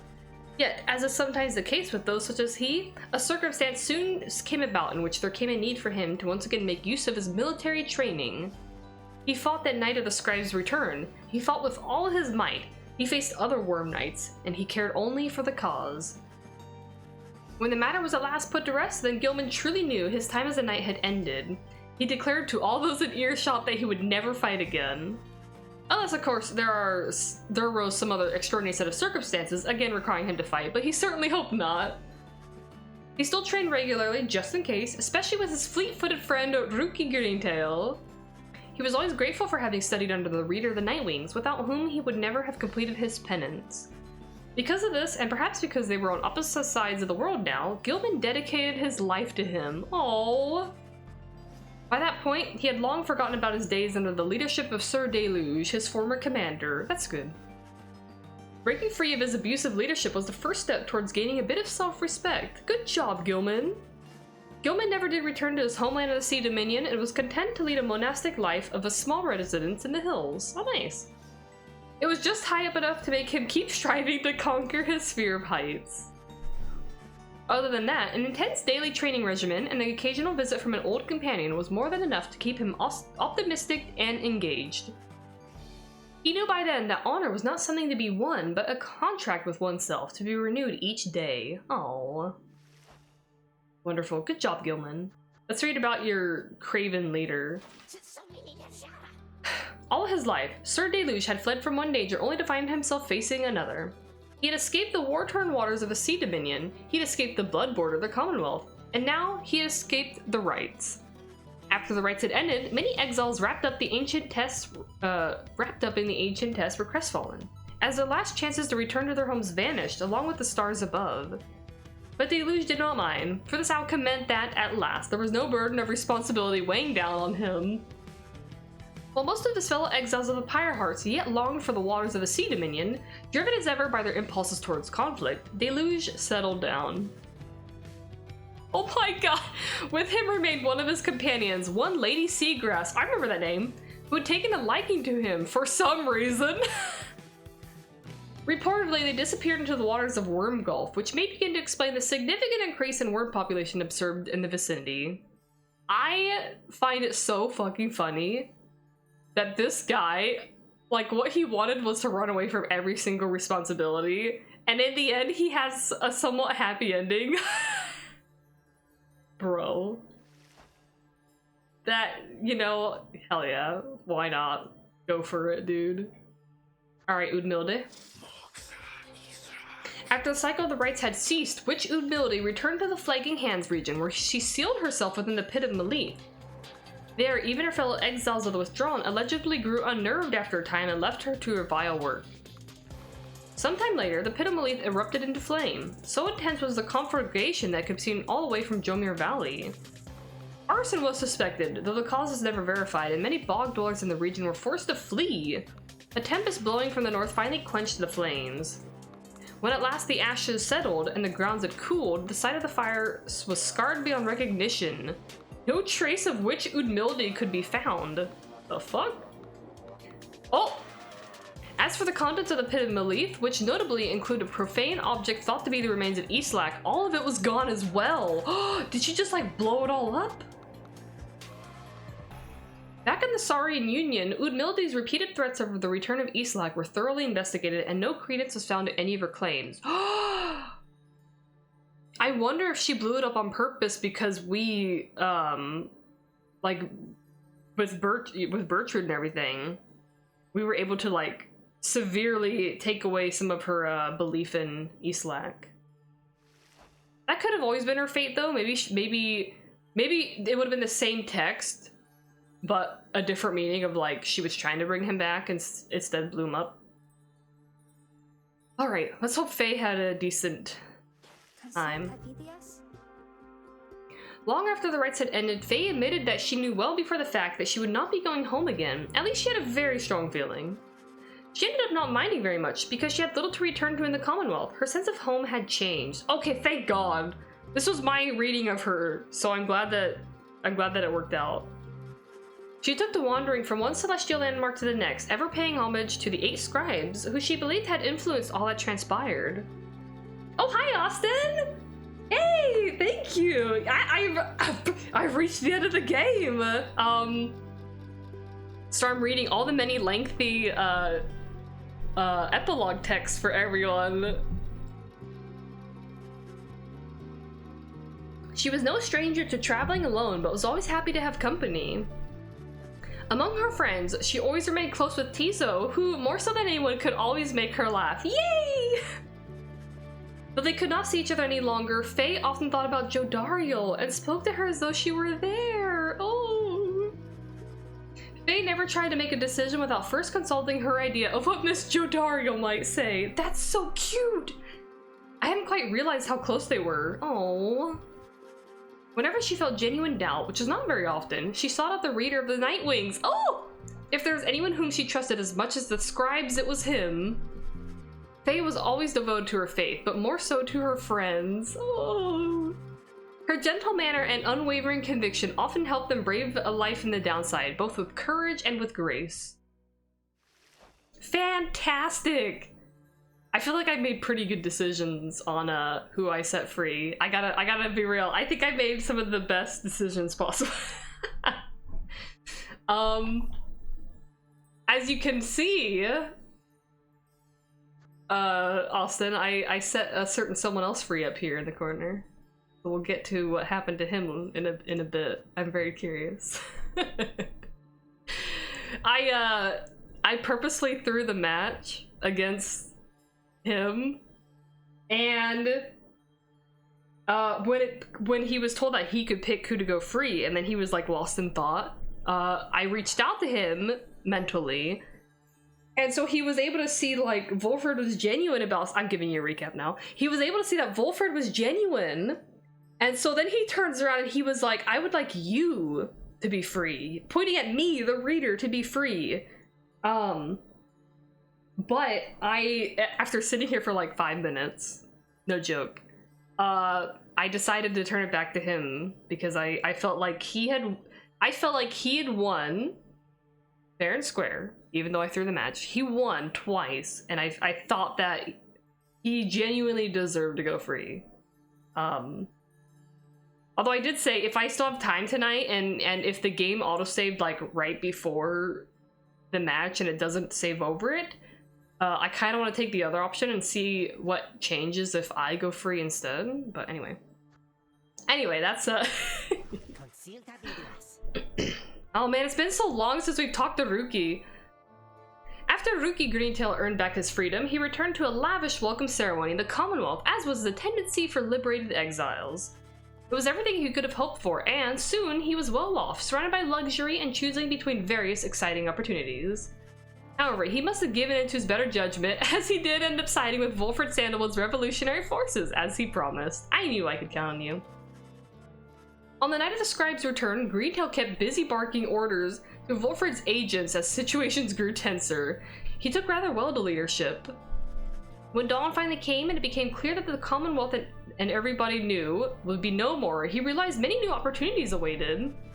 He began quite a lucrative career for himself, manufacturing and selling replica merchandise inspired by the downside. Oh no! His main struggle was to meet demand. An aspect of his conscience cautioned him against making light of such a thing, but the money was too good, and soon his family was as well off as he always said. One of his orders of business was to seek out one of his old companions, Pamitha Thane, to whom he took a liking during their quest for freedom. They bonded further over love of drink and supported one another through uncertain times that lay in store. That's fantastic. He also kept in close touch with Gilman, ever the perfect practice partner. They would train together often, taking care to stay in tip-top shape as much as possible throughout the years. That's good. Greentail always did his best to keep in touch with all his many friends and knew that he owed his fortunes to them. Okay, that's good, that's good. He made a special point of staying close with the group of friends he came to know so well during his time with the Nightwings, wherever they were. They shared a special understanding that put even Greentail at a loss for words sometimes. Good. He could use a little bit of you know, extra humbling, I think. Did things turn out all right for Almer? It did. It did. I was so glad. So, there was a thing for Dalbert and Almer down here, and when I selected Dalbert, it had both of them. Like it told me about both of them. So basically, shortly after, like, around the time when the rites were done for good, Dalbert did pass away. Like, it tells you that, like, his time was also at an end. But Almer doesn't find that out until many years later. However, when the revolution starts to happen, Almer finds himself in a position of, like, wait a minute, I could protect all these people and I could change things for good. So he joins in the fight, and he ends up, like, being a really good, what's the word? He's like a good bridge between the Curs and I think he's a nomad, or was he a savage? I forget what they labeled him as. But he ends up being a bridge between two different people, so he's like very instrumental in helping the change over from the Commonwealth into the Sar Union, I think is what it's called. So yeah, things actually work out really good for him. Like, he becomes emboldened by everything again, and he becomes a good voice, and he helps out, and I'm very happy for him. I was so worried that, like, he would just become like a shut-in or something and, like, lose the will to do stuff, but thankfully it worked out good. Alright, what happened to this guy? Barker Ashfalls never had much interest in returning to the Commonwealth, for he always found its bylaws to be stifling, so when the rites ended, he did not care at first. He soon grew very bored. The rites had given his life a certain sense of structure he had always needed. He missed the raw anticipation of it all. He should start a new sport. Yeah, okay. He decided to continue conducting the rites for the thrill of it. He bent some of the rules or replaced some of the objects, but it was close enough. What? His packmates, the Dissidents, proved more than happy to participate, and thus they ran against each other back in Jomir Valley. Gradually, other exiles familiar with the rites, as well as those who had not heard of it at all, started to take an interest. They ended up giving Barker Ashpaw some healthy competition. His old feud with Rookie Greentail ceased meaning anything to him, and he forgot all about it amid his new pursuits. That sounds about right. Ultimately, even Barker Ashpaws, who had led such a directionless existence to that point, found something of a calling through the rites. Whether he took the rites less seriously than any other exile of his time, or more, was oft debated by those who watched him work. Amazing. So he turned the rites, like, he modified it, but he made a new sport for the downside. Fantastic. Good job, dude. Let's read Jadariel, then I think Tamitha, and then Pamitha. Oh, I've never seen her without the, like, the mask or whatever that she always had. Yeah. After her liberation, Jodariel soon became an icon of the movement that led to the collapse of the Commonwealth and the rise of the Saurian Union. Her military prowess and experience led to key victories and clashes against Commonwealth loyalists. Each time, she was able to subdue the opposition, avoiding lethal force. Yes! Good job. In the uncertain times that followed, Jodariel's seasoned expertise often came into play, both in matters of security and out of state.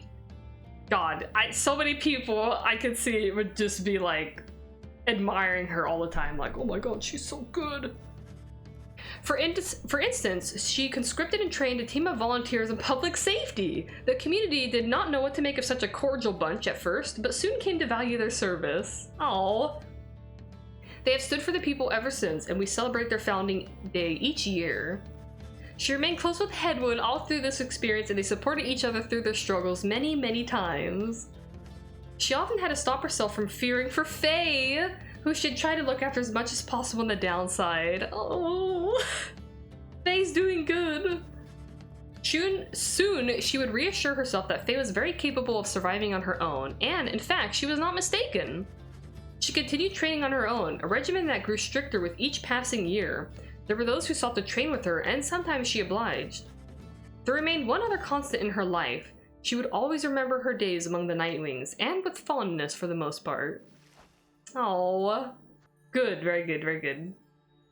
Heck yeah, Jodariel! Oh, I love her.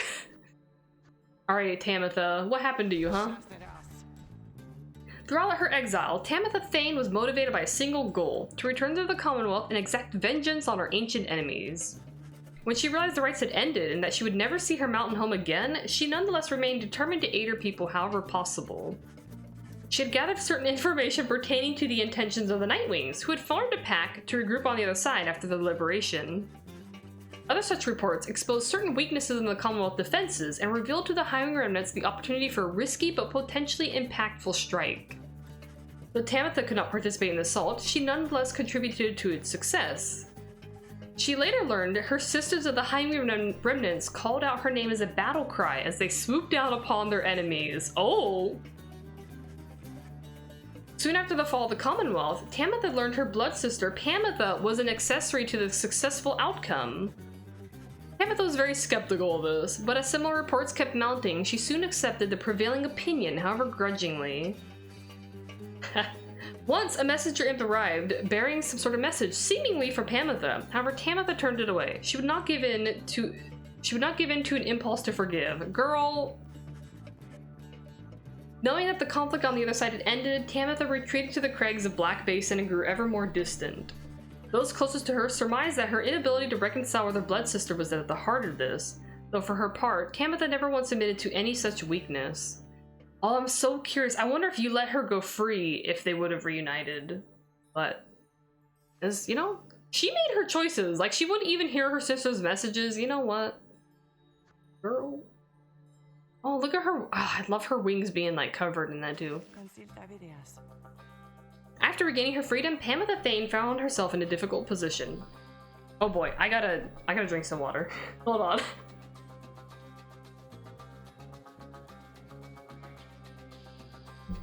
Ah. Goodness, it seems like such a better ending for Tamitha. Oh, because so you know what happens to her then if she goes free, right? Like if you let her go free in a liberation, right? I'm so curious now.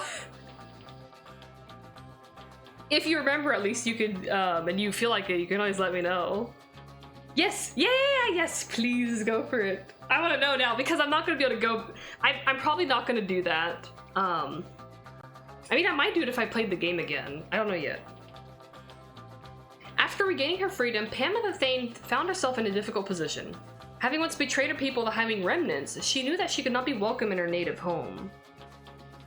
She did not trust the Commonwealth either. Instead, she found her place among Volfred Sandalwood's agents, who were busy doing their part to fulfill the plan. Yay! The plan took certain unexpected turns, but in the end, resulted in the outcome Sandalwood had envisioned. It was fortunate that the Highwing Remnants arrived when they did, on the night of Scribe's return. However, Pamitha denied any involvement with or foreknowledge of this. Things go badly for her if liberated. She gets herself in extreme violent trouble. Oh, okay. I made a good decision then.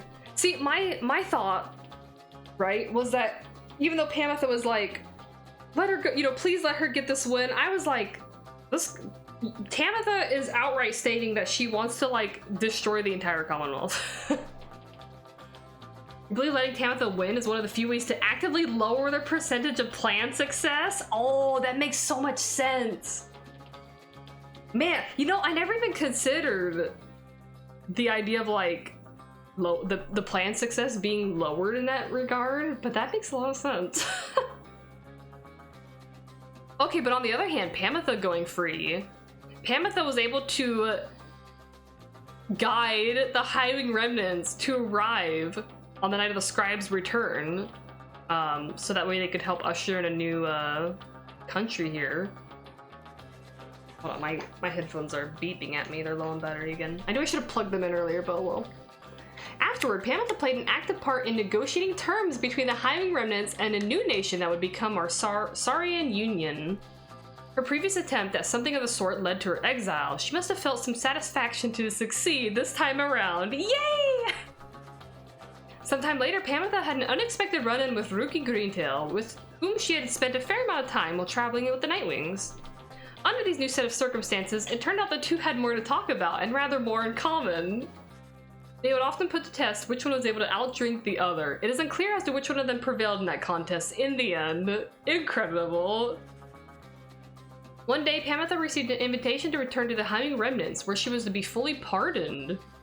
She held out a hope that she might see her blood sister Tamitha there, knowing full well that Tamitha did not regain her freedom. Tamitha did later learn that Pamitha was welcomed back by other people. However, she never responded to her blood sister's attempts to contact her. Man. Tamitha, in turn, did not expect forgiveness from her at any point. Nonetheless, she kept on trying to reach out, she said, to ruffle up her feathers just a bit. Later, when asked, Pamitha Thane admitted she felt as though she had no home to call her own. Aww. This was during an interview conducted amid an extensive trip abroad, for she had traveled thousands of leagues beyond the bounds of the Saurian Union. Damn. Cool. Tamitha continued to journey thus, citing that it reminded her of when she was younger and could fly unfettered. Aww. Right, because her wings were clipped, so I guess she probably could never fly like that again. Oh, excuse me. Alright, oh my god. Okay, you know, let's just get these guys all the way. When Manly Tinderstoff realized the rites had ended and that he no longer could return to the Commonwealth through this ancient means, he was outraged. He cursed the scribe, speak for such a slew of blasphemy as to be very unbecoming of one of his high status and bearing. Fuck this guy. When at last he calmed himself, he focused all his energies on attempting to find another means of homecoming. He maintained regular contact with his wealthy family on the other side via messenger imp, and used their vast resources to explore other means of escape. He tried using an elaborate pulley system. He attempted to retrofit a flying black wagon with superior propulsion. He tried an imp raft, a hot air balloon, even prayer. Nothing worked. There was only one way to escape the downside, and now it was gone. You know what? Props for him trying, though. Tinderstoff bankrupted his family in these vain attempts. At last, such was his shame that he retreated to the teeming woods of Black Basin to Cinderroot. There he yet wallows, complaining to his comrades of the chastity who still put up with him, either about his own misfortune or the latest news from the other side. Damn. You'd love to know what happens if Manly is let loose? God, that's... yeah. It would be kind of funny. I feel kind of bad for this guy not being let loose, though. Once it became clear to Ignorus that the rites were drawing to a close, he knew that it was time for him and the Tempers to call it quits. But first, he and the Tempers decided to celebrate, and that they did for many, many nights. The revelry did eventually subside. The exiles parted amicably and went their separate ways. Well, that sounds nice. He were on the downside then, searching for some meaning in his life, sometimes taking odd jobs requiring his brute strength. He never remained alone for very long, and took on many lovers in this time. Good job, dude. However, he sometimes thought about the one he had called Curly Horns and what became of her. Oh, Jodariel. Oh my god, I wonder if something would have happened between them if she stayed. Or like if he would have gone after her and been like, hey, do you want to date me? I don't think she would have, though. I think she would have turned him down. Though his glory days as the most powerful conductor of the rites had long since passed, he always enjoyed the fearsome reputation he had cultivated at that time. You know what? It sounds like he's doing pretty well. So, good for him. Alright. Let's... oh, hold on. I'm gonna get Ron out of the way. Yeah. With the rites drawn to a close, the slug market's revenues fell precipitously, and Falcon Ron was forced to liquidate his assets and close up shop. Yet, as is sometimes the case with those of an entrepreneurial leaning, this time of hardship led to an epiphany, or at least a sudden change of fortune. One day, Falcon Ron had a run-in with a messenger imp bearing news from the other side. Ron gave it to one of his remaining trinkets, which could not be sold. The following week, the messenger imp returned to him bearing a tidy sum of wealth in newly minted coinage from the Saurian Union. Oh my god. Falcon Ron cut a long-term deal with the messenger imp then and there. Though his trade remained a gray area from a legal standpoint in the Saurian Union, the newfound fame on the downside caused Falcon Ron's goods to explode in popularity. He later signed an elaborate agreement with Big Bertrudes and found a distribution partner on the other side through Rookie Greentail, whose own business had expanded. You know what? Good for them. Especially in the Saurian Union, Falcon Ron's goods are still known for their superior quality, though he assumed has no liability for any side effects. You did see someone mention liberating Manly just to stop being bothered by him, but they didn't say what happened beyond that? Oh my god. Now I really want to know. Several exiles of the Nightwings cared more for the plan of Sandalwood than to return home for the downside. The crone called Big Bertrude was a prime example. She had found a suitable environment to live within the dismal region known as Flagging Hands. There she had built up a thriving place of business known to many exiles in the land. With the rites having ended, she returned to her preoccupations, working away almost as though nothing had happened. Yeah, I figured she would be totally fine staying down there. When one gets to be more than 400 years of age, perhaps even then, monumental events such as the culmination of the rites or the collapse of the Commonwealth are seen as trifling matters. Much of her efforts was doubtless due to the influence of Sandalwood, someone whom she had admired now for decades. He had made clear that he could not requite her feelings for him, but what could have been a hurtful dismissal led only to a deeper understanding between them. Yay! Fantastic. I love it. By and large, Gertrude kept focusing on her work. Whether casting small enchantments or imbuing talismans, the work brought her a sense of purpose, she would say. In the Commonwealth, such services were strictly forbidden, but in the downside, there was a real need for simple luxuries, which the competing slug market could not always provide. My god. Thus did Big Gertrude continue living up to her name, and the tales of her days with the Nightwings made her that much more the living legend. Good job, Gertrude. I want to save Orlick. I want to do Vorford first and then Orlick. And I think these guys are separate. Okay, yeah. I gotta know what happened to Orlick. I'm so curious. When the cycle of the rites ceased turning, Wolfred Sandalwood turned towards the starless sky and closed his eyes and prayed. It was all that he could do at that stage of his plan. He aspired to assemble with liberated exiles representing each of the 8 largest ethnic groups composing the population of the Commonwealth. They would stand together as the vision of the 8 scribes returned, inspiring the masses to embrace an older set of values from before the Commonwealth had tightened its grip. With the rites ending sooner than expected, this ideal scenario became impossible. Sandalwood's own freedom, for instance, was now forfeit, yet the plan did have contingencies. I wonder if it's ever possible for Sandalwood to be liberated. He was never an option for me to choose.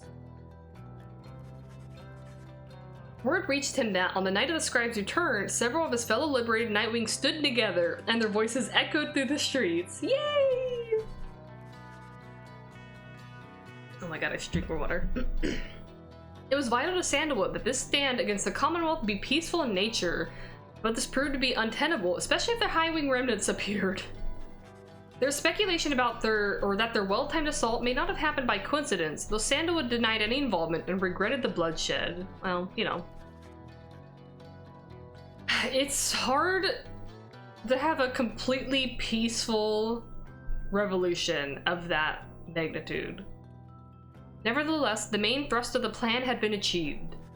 Sandalwood kept busy after that as much as possible, providing counsel from afar to those who would be at the forefront of the birth of the Saurian Union.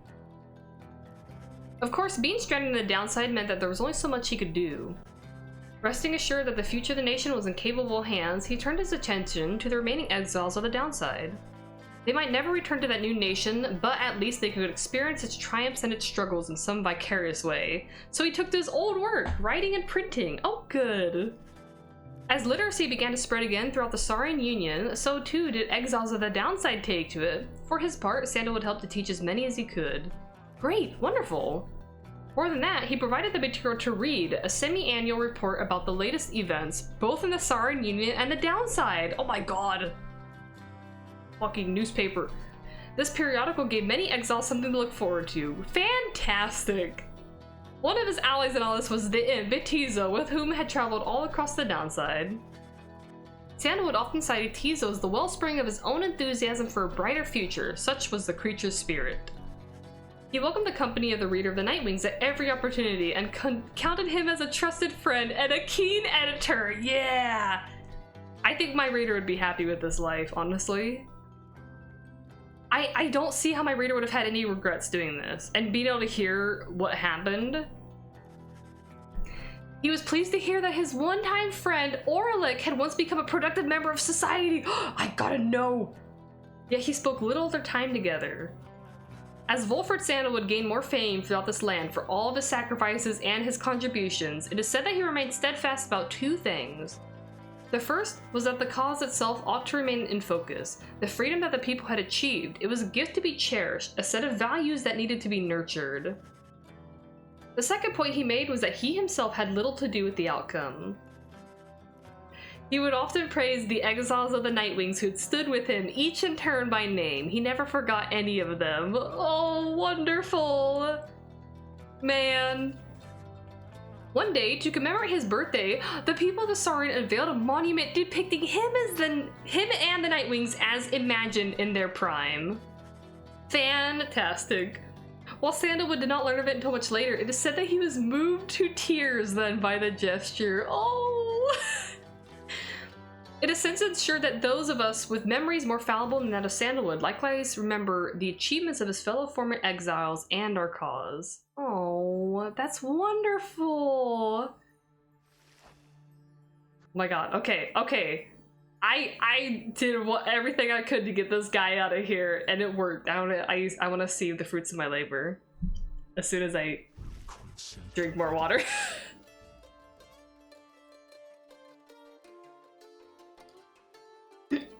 Alright. Oh boy. In the aftermath of the final liberation rite, Orlick at last returned to his nation, one he had not seen in nearly 2 decades. He scarce recognized it. After all, it was in the midst of transformation, a social and cultural upheaval sparked by Wolfred Sandalwood's plan. When Orlick witnessed the people of the Commonwealth gathered in solidarity under the black sky there on the night of the scribe's return, he looked on in silence for a time. Then the highway remnants descended, and a panic quickly spread among those gathered. A pitched battle erupted in the streets. It was chaos. Orlick observed all of this, then took a step toward the fray. Yes! Yes! Okay. He knelt beside the closest injured man to him. He staunched the man's bleeding and set an injured leg, and then pulled him to a safer corner of the street. Yes! Orlick's old abilities as a physician had not left him during all these years. Thus did he aid as many as he could throughout that night until the danger passed. History would know him as the Demon Doctor, a term of endearment that struck even after his horns started to recede. Okay, important knowledge. The demonic look does go away when you're out of the downside. I didn't know. It was never like outright said. He lent his skill and service throughout the birth of the Saurian Union. The one he had called the Shadow of the False Nightwings was someone whom he thought of often. He knew he owed his freedom to him. Having witnessed the aftermath of Sandalwood's plan, Orlick understood at last what his former companion wanted. Years ago, they conceived a version of this plan. Now, Orlick found he wished Sandalwood could be present to witness the reality of it. Alone with his thoughts, Orlick would sometimes visit the memorial to the fallen leaders of the Commonwealth. Though, other than such appearances and notwithstanding his duties as Master Physician of the State, Orlick led a very private life. You would have guessed that he was once one of the most accomplished rites conductors in the history of the Nightwings. History, of course, shall ensure we shall not forget. Okay, that is a wonderful ending for a story. I'm so glad that he ended up becoming a physician again. And I hope has become a lot more at peace. It was worth it. It was worth it. I think my reader staying in the downside and then helping out Wolfred with like the new printing press kind of thing. I think my reader would be very happy with that. I might hear about these two together, but I want to hear about you first, I think. After the cycle of the rites ceased turning, the lone minstrel bade the remaining Nightwings take the Black Wagon and seek their fortunes elsewhere in the downside. Their parting was heartfelt but brief. He remained there at the summit of Mount Elodio with Celeste, where the two of them would chronicle the final outcome of the cycle. Neither Tariq nor Celeste were ever seen again. We know all this now through song attributed to them. Some claim these songs originated in the taverns of the Saurian Union and merely were imbued with weight of folklore. However, exiles liberated from the downside corroborated each other's claims at having met this duo that presided over the liberation rites. Another folktale suggests these minstrels were heralds of the scribes. Having fulfilled their obligations, they departed the world we know and rejoined their patrons. Yeah, maybe.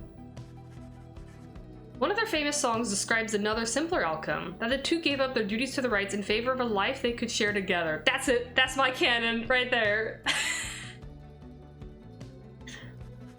In any case, they are likely to remain the subject of such verses and such songs, for it was they who watched over the rites and ushered in our times.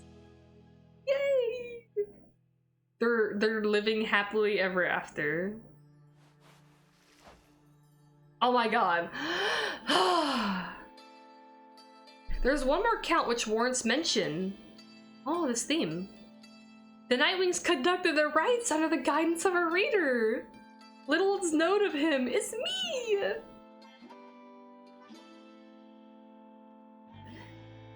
However, some accounts of him begin to paint a picture. We know he was of common birth. Weak-framed, though raised with a penchant for learning. The journey to the downside left him close to death. It's gonna recount my whole thing. It was then the Nightwings found him. Thank you, Hedwin. They brought him from the brink. They showed them the path. Oh, sorry. They brought him from the brink. He showed them the path. He pressed onward with the others. He had made a vow to help his friends be free. I did! Thus did the cycle of the rites commence its final turns. When the final rite arrived, the reader's freedom was at stake. In the end, however, he remained in exile. From that point on, accounts of him diverge.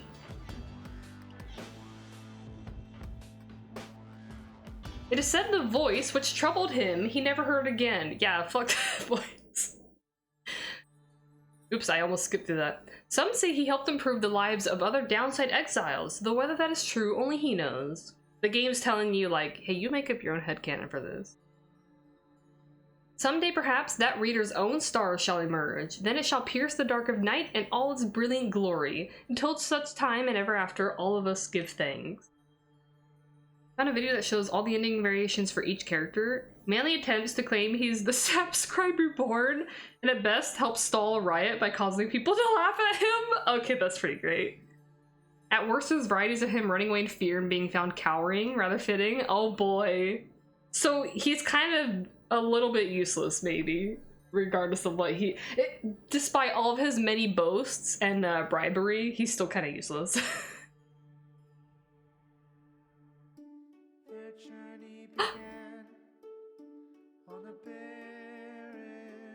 He's 100% useless. Oh my god.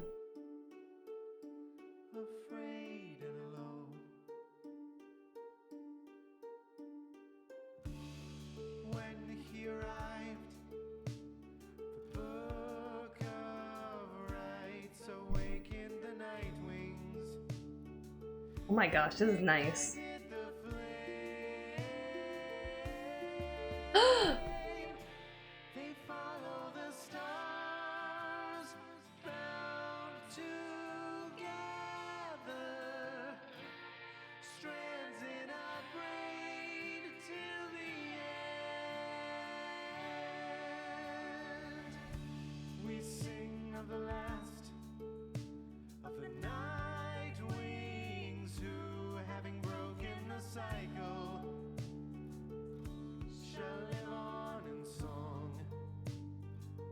This is really nice.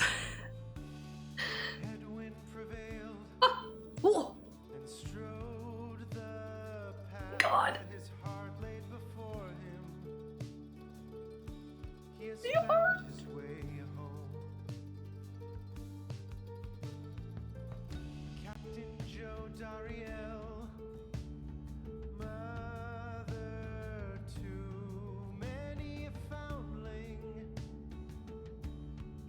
Found her way home. Rookie Greentail has proved his worth and returned to his family by the grace of the scribes. They follow the stars bound to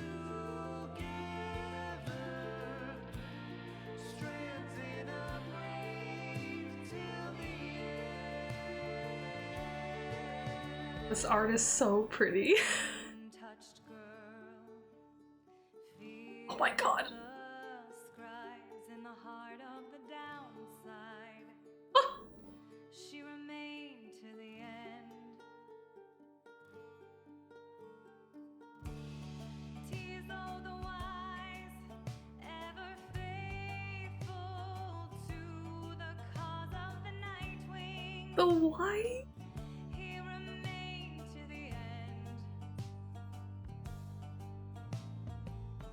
Sir Gilman the Bold, ever in his quest, finding honor and glory, he has found his way home.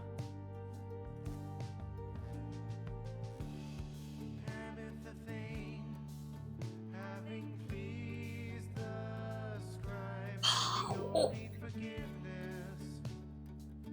She has found her way home. They follow the stars, bound together, strands in a braid till the end. Bound together, spirits tether, strands unbroken, spines awoken. The great mastermind, Wolfred Sandalwood, saw his plans turn to action. Oh. He remained till the end. The bog dweller Bertrude kept their foes at bay with her finest enchantments. She remained till the end. The reader at last made the Nightwings whole, having bound them together. He remained till the end. They follow the stars, bound together, strands in a braid till the end. They follow the stars, bound together, Oh. strands in a braid till the end. Now at the end, as we bid farewell and return to the stars, we shall find our way home.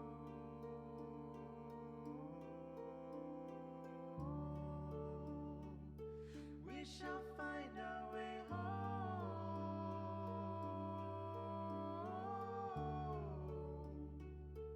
We shall find our way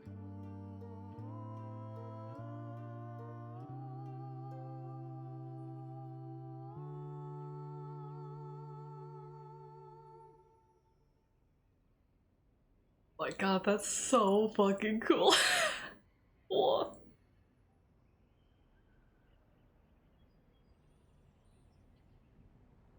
Got a library.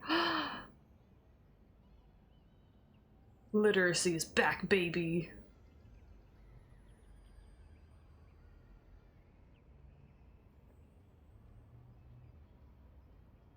Ooh, that looks so nice. That's gotta be the Sasaran Union then. Oh. Wonderful. Oh my god. Ending it on a- oh, the end! Ending it on like a big library with a with like the windows surrounded by the triumvirate symbols and like showing you, I guess, the countryside.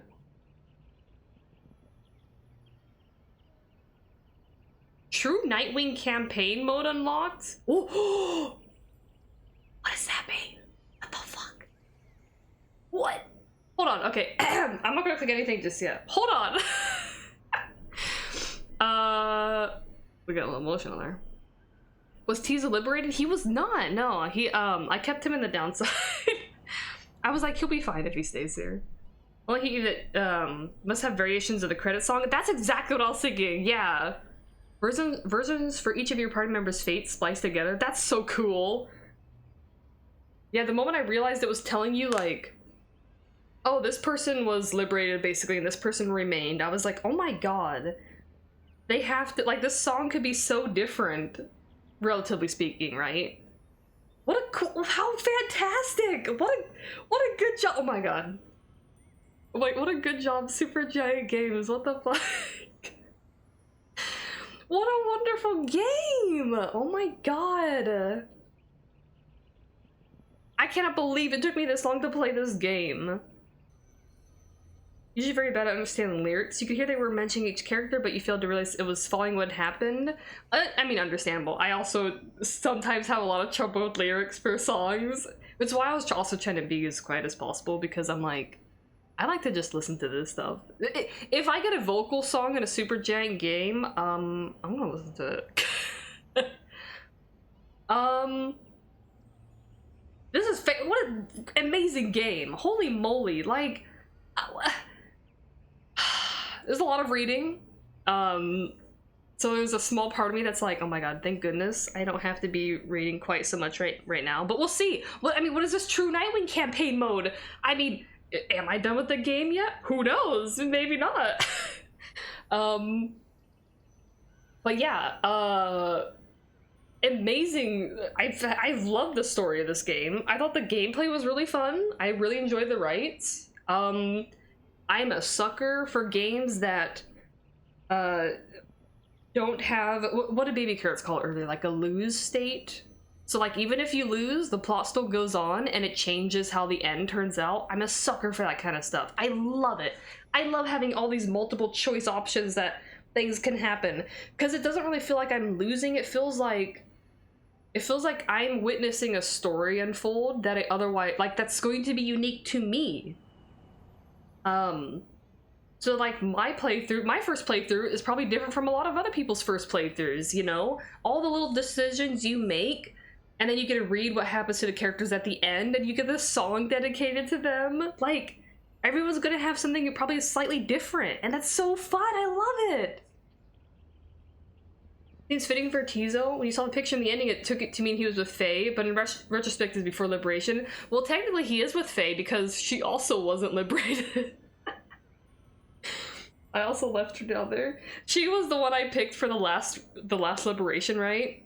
But I gotta be real. I had already decided that I was gonna throw the match for Oralek. Congrats, thank you, Keisha. Oh my god. Okay, I have more thoughts, but I missed the break during the credits. I wasn't gonna leave during the credits. Like, are you kidding me? Let's go back to the main menu real quick. Really is the best showcase of interactive stories. It is, yeah, this is a fantastic showcase of that. Okay.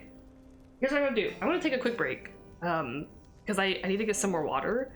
And then I'm gonna come back and I'm probably gonna talk more about this game, and I'm gonna look at this campaign mode a little bit more. And then, I'll probably end the stream shortly after. But I gotta take a quick break, and I'll be right back. I'll be right back. I'll leave you with the music. Come on, computer, don't lag on me. All right, cool. Okay, I'll be back in just a couple minutes.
Alright, I returned. Okay. We'll pause that one and okay. Oh my god, I can feel it. I can feel it in my my throat. All the talking I've been doing. I mean, I streamed for like this game for like 4.5 hours on Sunday, and I streamed it yesterday, and I streamed it today for over 4 hours now. So it's a lot of talking. Nightwing is hardest difficulty plus extra challenges. Iron Man mode, no resetting saves. What? I don't reset saves anyway, but so. Ooh, okay. It does seem like it auto-saved right there. Ooh. Challenge a friend or CPU adversary to locate head-to-head showdowns. That's so cool. Oh my god. Oh. Alright. I'm trying to decide. I'm trying to decide what I want to do. I'm curious. I did say, of course, I thought I was gonna finish the game a little bit sooner. I did say that I was like, if it reloads me right before, I kind of wanted to try the other route, which is having the reader go free instead of Orlek. But I gotta be honest, after seeing the whole ending and reading everyone's like ending piece, I'm very satisfied with my decision. I really like that. I like that I threw the match for Orlek, and I like that he came around to the conclusion himself to offer it to me, and for me to turn it back around to him and say, no, you really have earned this, like, you should go. And for him to accept that, right? I think it's a fantastic outcome. I imagine that if we had won the rights, then whoever I nominated probably would have also nominated me, and then I bet I probably could have turned it back around to Orlek if I wanted. But doing it this way was better because it allowed him to come to the conclusions, right? So that way, even though he's still the one that went free, I would like to think that that contributed a lot to his change of heart, right? And his dedication to returning to being a physician and helping, you know, the new Saurian Union. Fantastic. I loved it. Tangentially, has Slay the Princess been of interest with respect to narrative games? I have been curious about it. I know of the game, and I know it has some wackiness to it, and I watched a little tiny bit of someone's playthrough of it, and by a little tiny bit, I mean like the first 30 minutes of it. So I don't technically know a whole lot. I watched someone do like, I don't know what you would call it, like a little over one loop. I don't know what to call it for that game. But I've heard really good things about it. So it's kind of been in my head of like, I might play this someday, but I haven't like decided yet, I guess, because there's usually like other games that I think about first. But I mean, if you're recommending it, I can at least put it on my Steam wish list if it's not on there already, and then I can keep an eye on it easier. What I tend to do with a lot of games. Oh, yeah, this is a great game. I'm kind of mad that hardly anyone ever seems to talk about it. I mean, I understand why. I understand that based on the nature of it being a more visual novel-y and how a lot of the gameplay is also like I guess a sports game kind of thing. I could see why it would not be as popular as other games from Supergiant. So like, I get it. I know that it kind of like, sometimes I feel like when you say visual novel, some people are like, ew, visual novels, even though they don't actually know what a visual novel is. It's like when I recommend Teenage Exocolonist to people, and I'm trying to describe it, and then I'm like, well, it's kind of a visual novel, and I'm like, I feel like I can see their interest dropping, and I'm like, no, please, I swear to God, it's a fantastic game. But like, this is great. I feel like if anyone likes Supergiant Games, this still has all of the things you love about a Supergiant game, which is, I mean, I would assume you love these things. Kick-ass characters, fantastic music, a really cool plot that you get emotionally invested in, and fun gameplay. So now I can safely say that I played every Supergiant Games, which sounds fucking crazy. And that I like all of them. There's a reason they're like my favorite game company these days. Right? Yeah. It's a pretty good story. Might be fitting in October. Ooh, like a spookier game. I would love to dip my toes into a few more spooky games. I have to be careful with horror games because I'm not a super big horror fan, and I am a kind of a big baby. And I also feel like I'm gonna have a heart attack if I play something with jump scares or watch a movie with jump scares or too much gore. So I'd have to be very picky about it. But some things I'm like, it's kind of like that kind of horror where you're like, oh my god, but I have to keep watching. I think psychological horror can be really good. I mean, I played Mouthwashing. I did play that. That's a horror game. I actually really enjoyed that game too. You gotta think of visual novel as being akin to cinematic, a particular style for conveying story, but saying only that leaves so much open to variation. Oh yeah. Yeah, it's like... This is kind of why I want to, I kind of want to like look at some more games that fall under the visual novel category, because I've had a pretty good experience with them so far. I mean, the writing style is what's going to really shine with anything that has some sort of visual novel adjacency. And thankfully, Supergiant Games is really good at writing, I think. The only time I've heard people complain about writing in Supergiant Games is specific points of Hades 2, and to that I say garbage, because I think it's still great. So, but when I hear people complain about Hades 2, there's a part of me that's like, is this just a product of Hades 2 being so popular and having such a big audience? Because I kind of feel like it might be. Very reasonable on those fronts, far more psychological. Yeah, I think that's more my vibe. Yeah, gosh, I don't know what else to say. I think I've kind of hit my limit as far as like, I don't think I'm gonna do anything else on this game today. Just because, like I said, it took me a lot longer than I thought. There's kind of a part of me that wants to keep playing this game.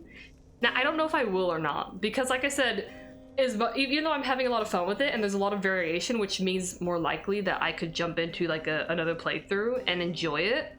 On the other hand, it is a lot of reading dialogue out loud. So when you're streaming it, that's kind of a consideration I have to think about. But I can safely say that I will very likely replay this game again. I just don't know if I would actually stream it or not. We would have to see what happens. I'm trying to decide if I want to ask for any more, like, I don't know, plot things, because part of me is like, I could ask people for more, like, tell me what happens if I do this, or I could play it myself again and find out that way. So I might just do that instead. Man, when I first saw that True Nightwing thing, though, I was like, oh my god, am I gonna get like an alternate story where I have Orlek as my main character? Nah, that's fine though. That'd be a lot of extra work to put in this game.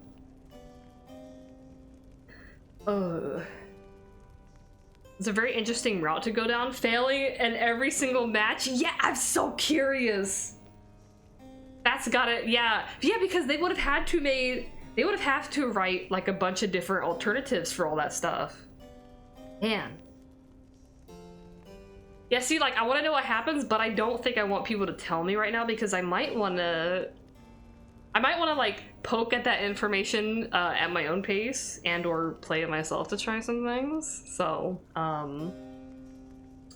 otherwise, so remember how yesterday I was like, I wonder if anyone would care or would even want to watch if I did like a character ranking stream? What if I do that tomorrow? Because I kind of want to still like think about this game, and I don't want to like jump into something new just yet. So maybe tomorrow I'll try to put together it'll be like a just chatting stream, but it'll literally just be me ranking the characters in this game for funsies. I don't know, that sounds fun to me. And like I said yesterday, if I do that stream and no one shows up and talks about it, that's fine. I'll still have fun talking about everything, and I'll still be saying word walls out loud. and then I'll just never speak of it ever again. Now we'll see what happens. My only thought is like, well, Pyre isn't like a hardcore popular game compared to like some other stuff, right? As far as like on Twitch goes, I guess, maybe, possibly. But I think it'd be fun, so I'm gonna see if I can do that. It's delightful catching parts of your playthrough. Such a unique journey to go on. Yeah, God, it makes me want to watch other people play this game. I might also do that. I might like look up some other people's playthroughs if I can find some good ones. Unless anyone has any like other playthrough to recognize, or not recognize, to recommend, feel free to throw it out there for me. Gosh, is there anything else I want to say before I end stream? Completely unrelated, the Steam Next Fest is happening with demos, so if anyone has any fun demos to recommend, you could throw those my way too, and I might download them. So Lilo stream. Rather enjoyed Playframe's playthrough. The only other full one I've watched. Ooh, I'm gonna screenshot that on my phone. You do know there's a regularly occurring Sunday stream for Pyre online matches? What? That's so cool. How awesome. Oh my god. It's like what Barker Ashpaws does at the end of the game. I can only imagine Barker would be much less happy to actually leave the downside. His ending seemed pretty good. He seemed pretty happy to be there. Game does not get many streams. Yeah, that's the impression I got. Like before I stream a game, I like to look it up on Twitch to see like how many, like is anyone streaming it right now? And I looked up Pyre and there was no live streams. And there's only there's less than 8,000 people who follow the game on Twitch. I don't really know if that counts for much, to be fair. I don't know if I follow any game on Twitch, because why? I just search it when I want to, I guess. But yeah. It's a shame. More people should play this game. I'm gonna go rave about this game now to everyone I know. Even my grandma. I'll tell my grandma about it next time I see her. Be like, Grandma, I played this cool game, and she's gonna be like, okay. Yeah. Also, I almost want to draw fan art. We'll see what happens. We'll see. Anyway. I think I've about ran out of steam for all the talking I've done and all the dialogue and stuff on the stream for the day. So, I'm gonna end it here, and let's see. Today's Tuesday. Tomorrow's Wednesday. I don't think I have anything else happening tomorrow. So, I think I would like to come back tomorrow to do a silly character ranking stream. Except it won't be silly because I'll be like doing it seriously. But you know, I'll try to come back tomorrow to do it, and I would try to be here around normal time, so like 6 p.m. Pacific time. If for some reason something comes up, then I may or may not like start streaming a little late, or worst case scenario, I just come back on Thursday. But yeah, I probably won't be starting a new game for the rest of the week, and I would probably end up, if I start a new game, it would probably be on Sunday at this point. But we'll see. I'll try to keep people informed.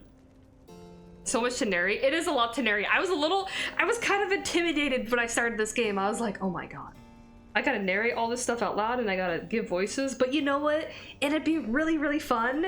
And I got really into some of the voices, and like some of them just clicked, and I remembered all of them, or you know, I remembered some of them pretty well, I think. So I feel good about that. And it's gonna exist on YouTube once the VODs actually process correctly. I think I have the first 2 uploaded, but the 4th one was having trouble exporting, so I'll have to check that out again. Thanks for stream, and thank you for hanging out. Thank you everyone for watching and hanging out. It's been really nice. I really appreciate you guys watching. I hope you all had fun, and I hope you all have a wonderful rest of your night or day. And yeah, much hugs. See y'all later. Wait, hold on. I have to swap out the. Hold on. I can't say that until. Ta-da! Okay, there we go. The screen's frozen, but you know, that's fine. One day I'll have 2 monitors. Alright, okay. I'll see y'all later. Have a wonderful rest of your day. Goodbye.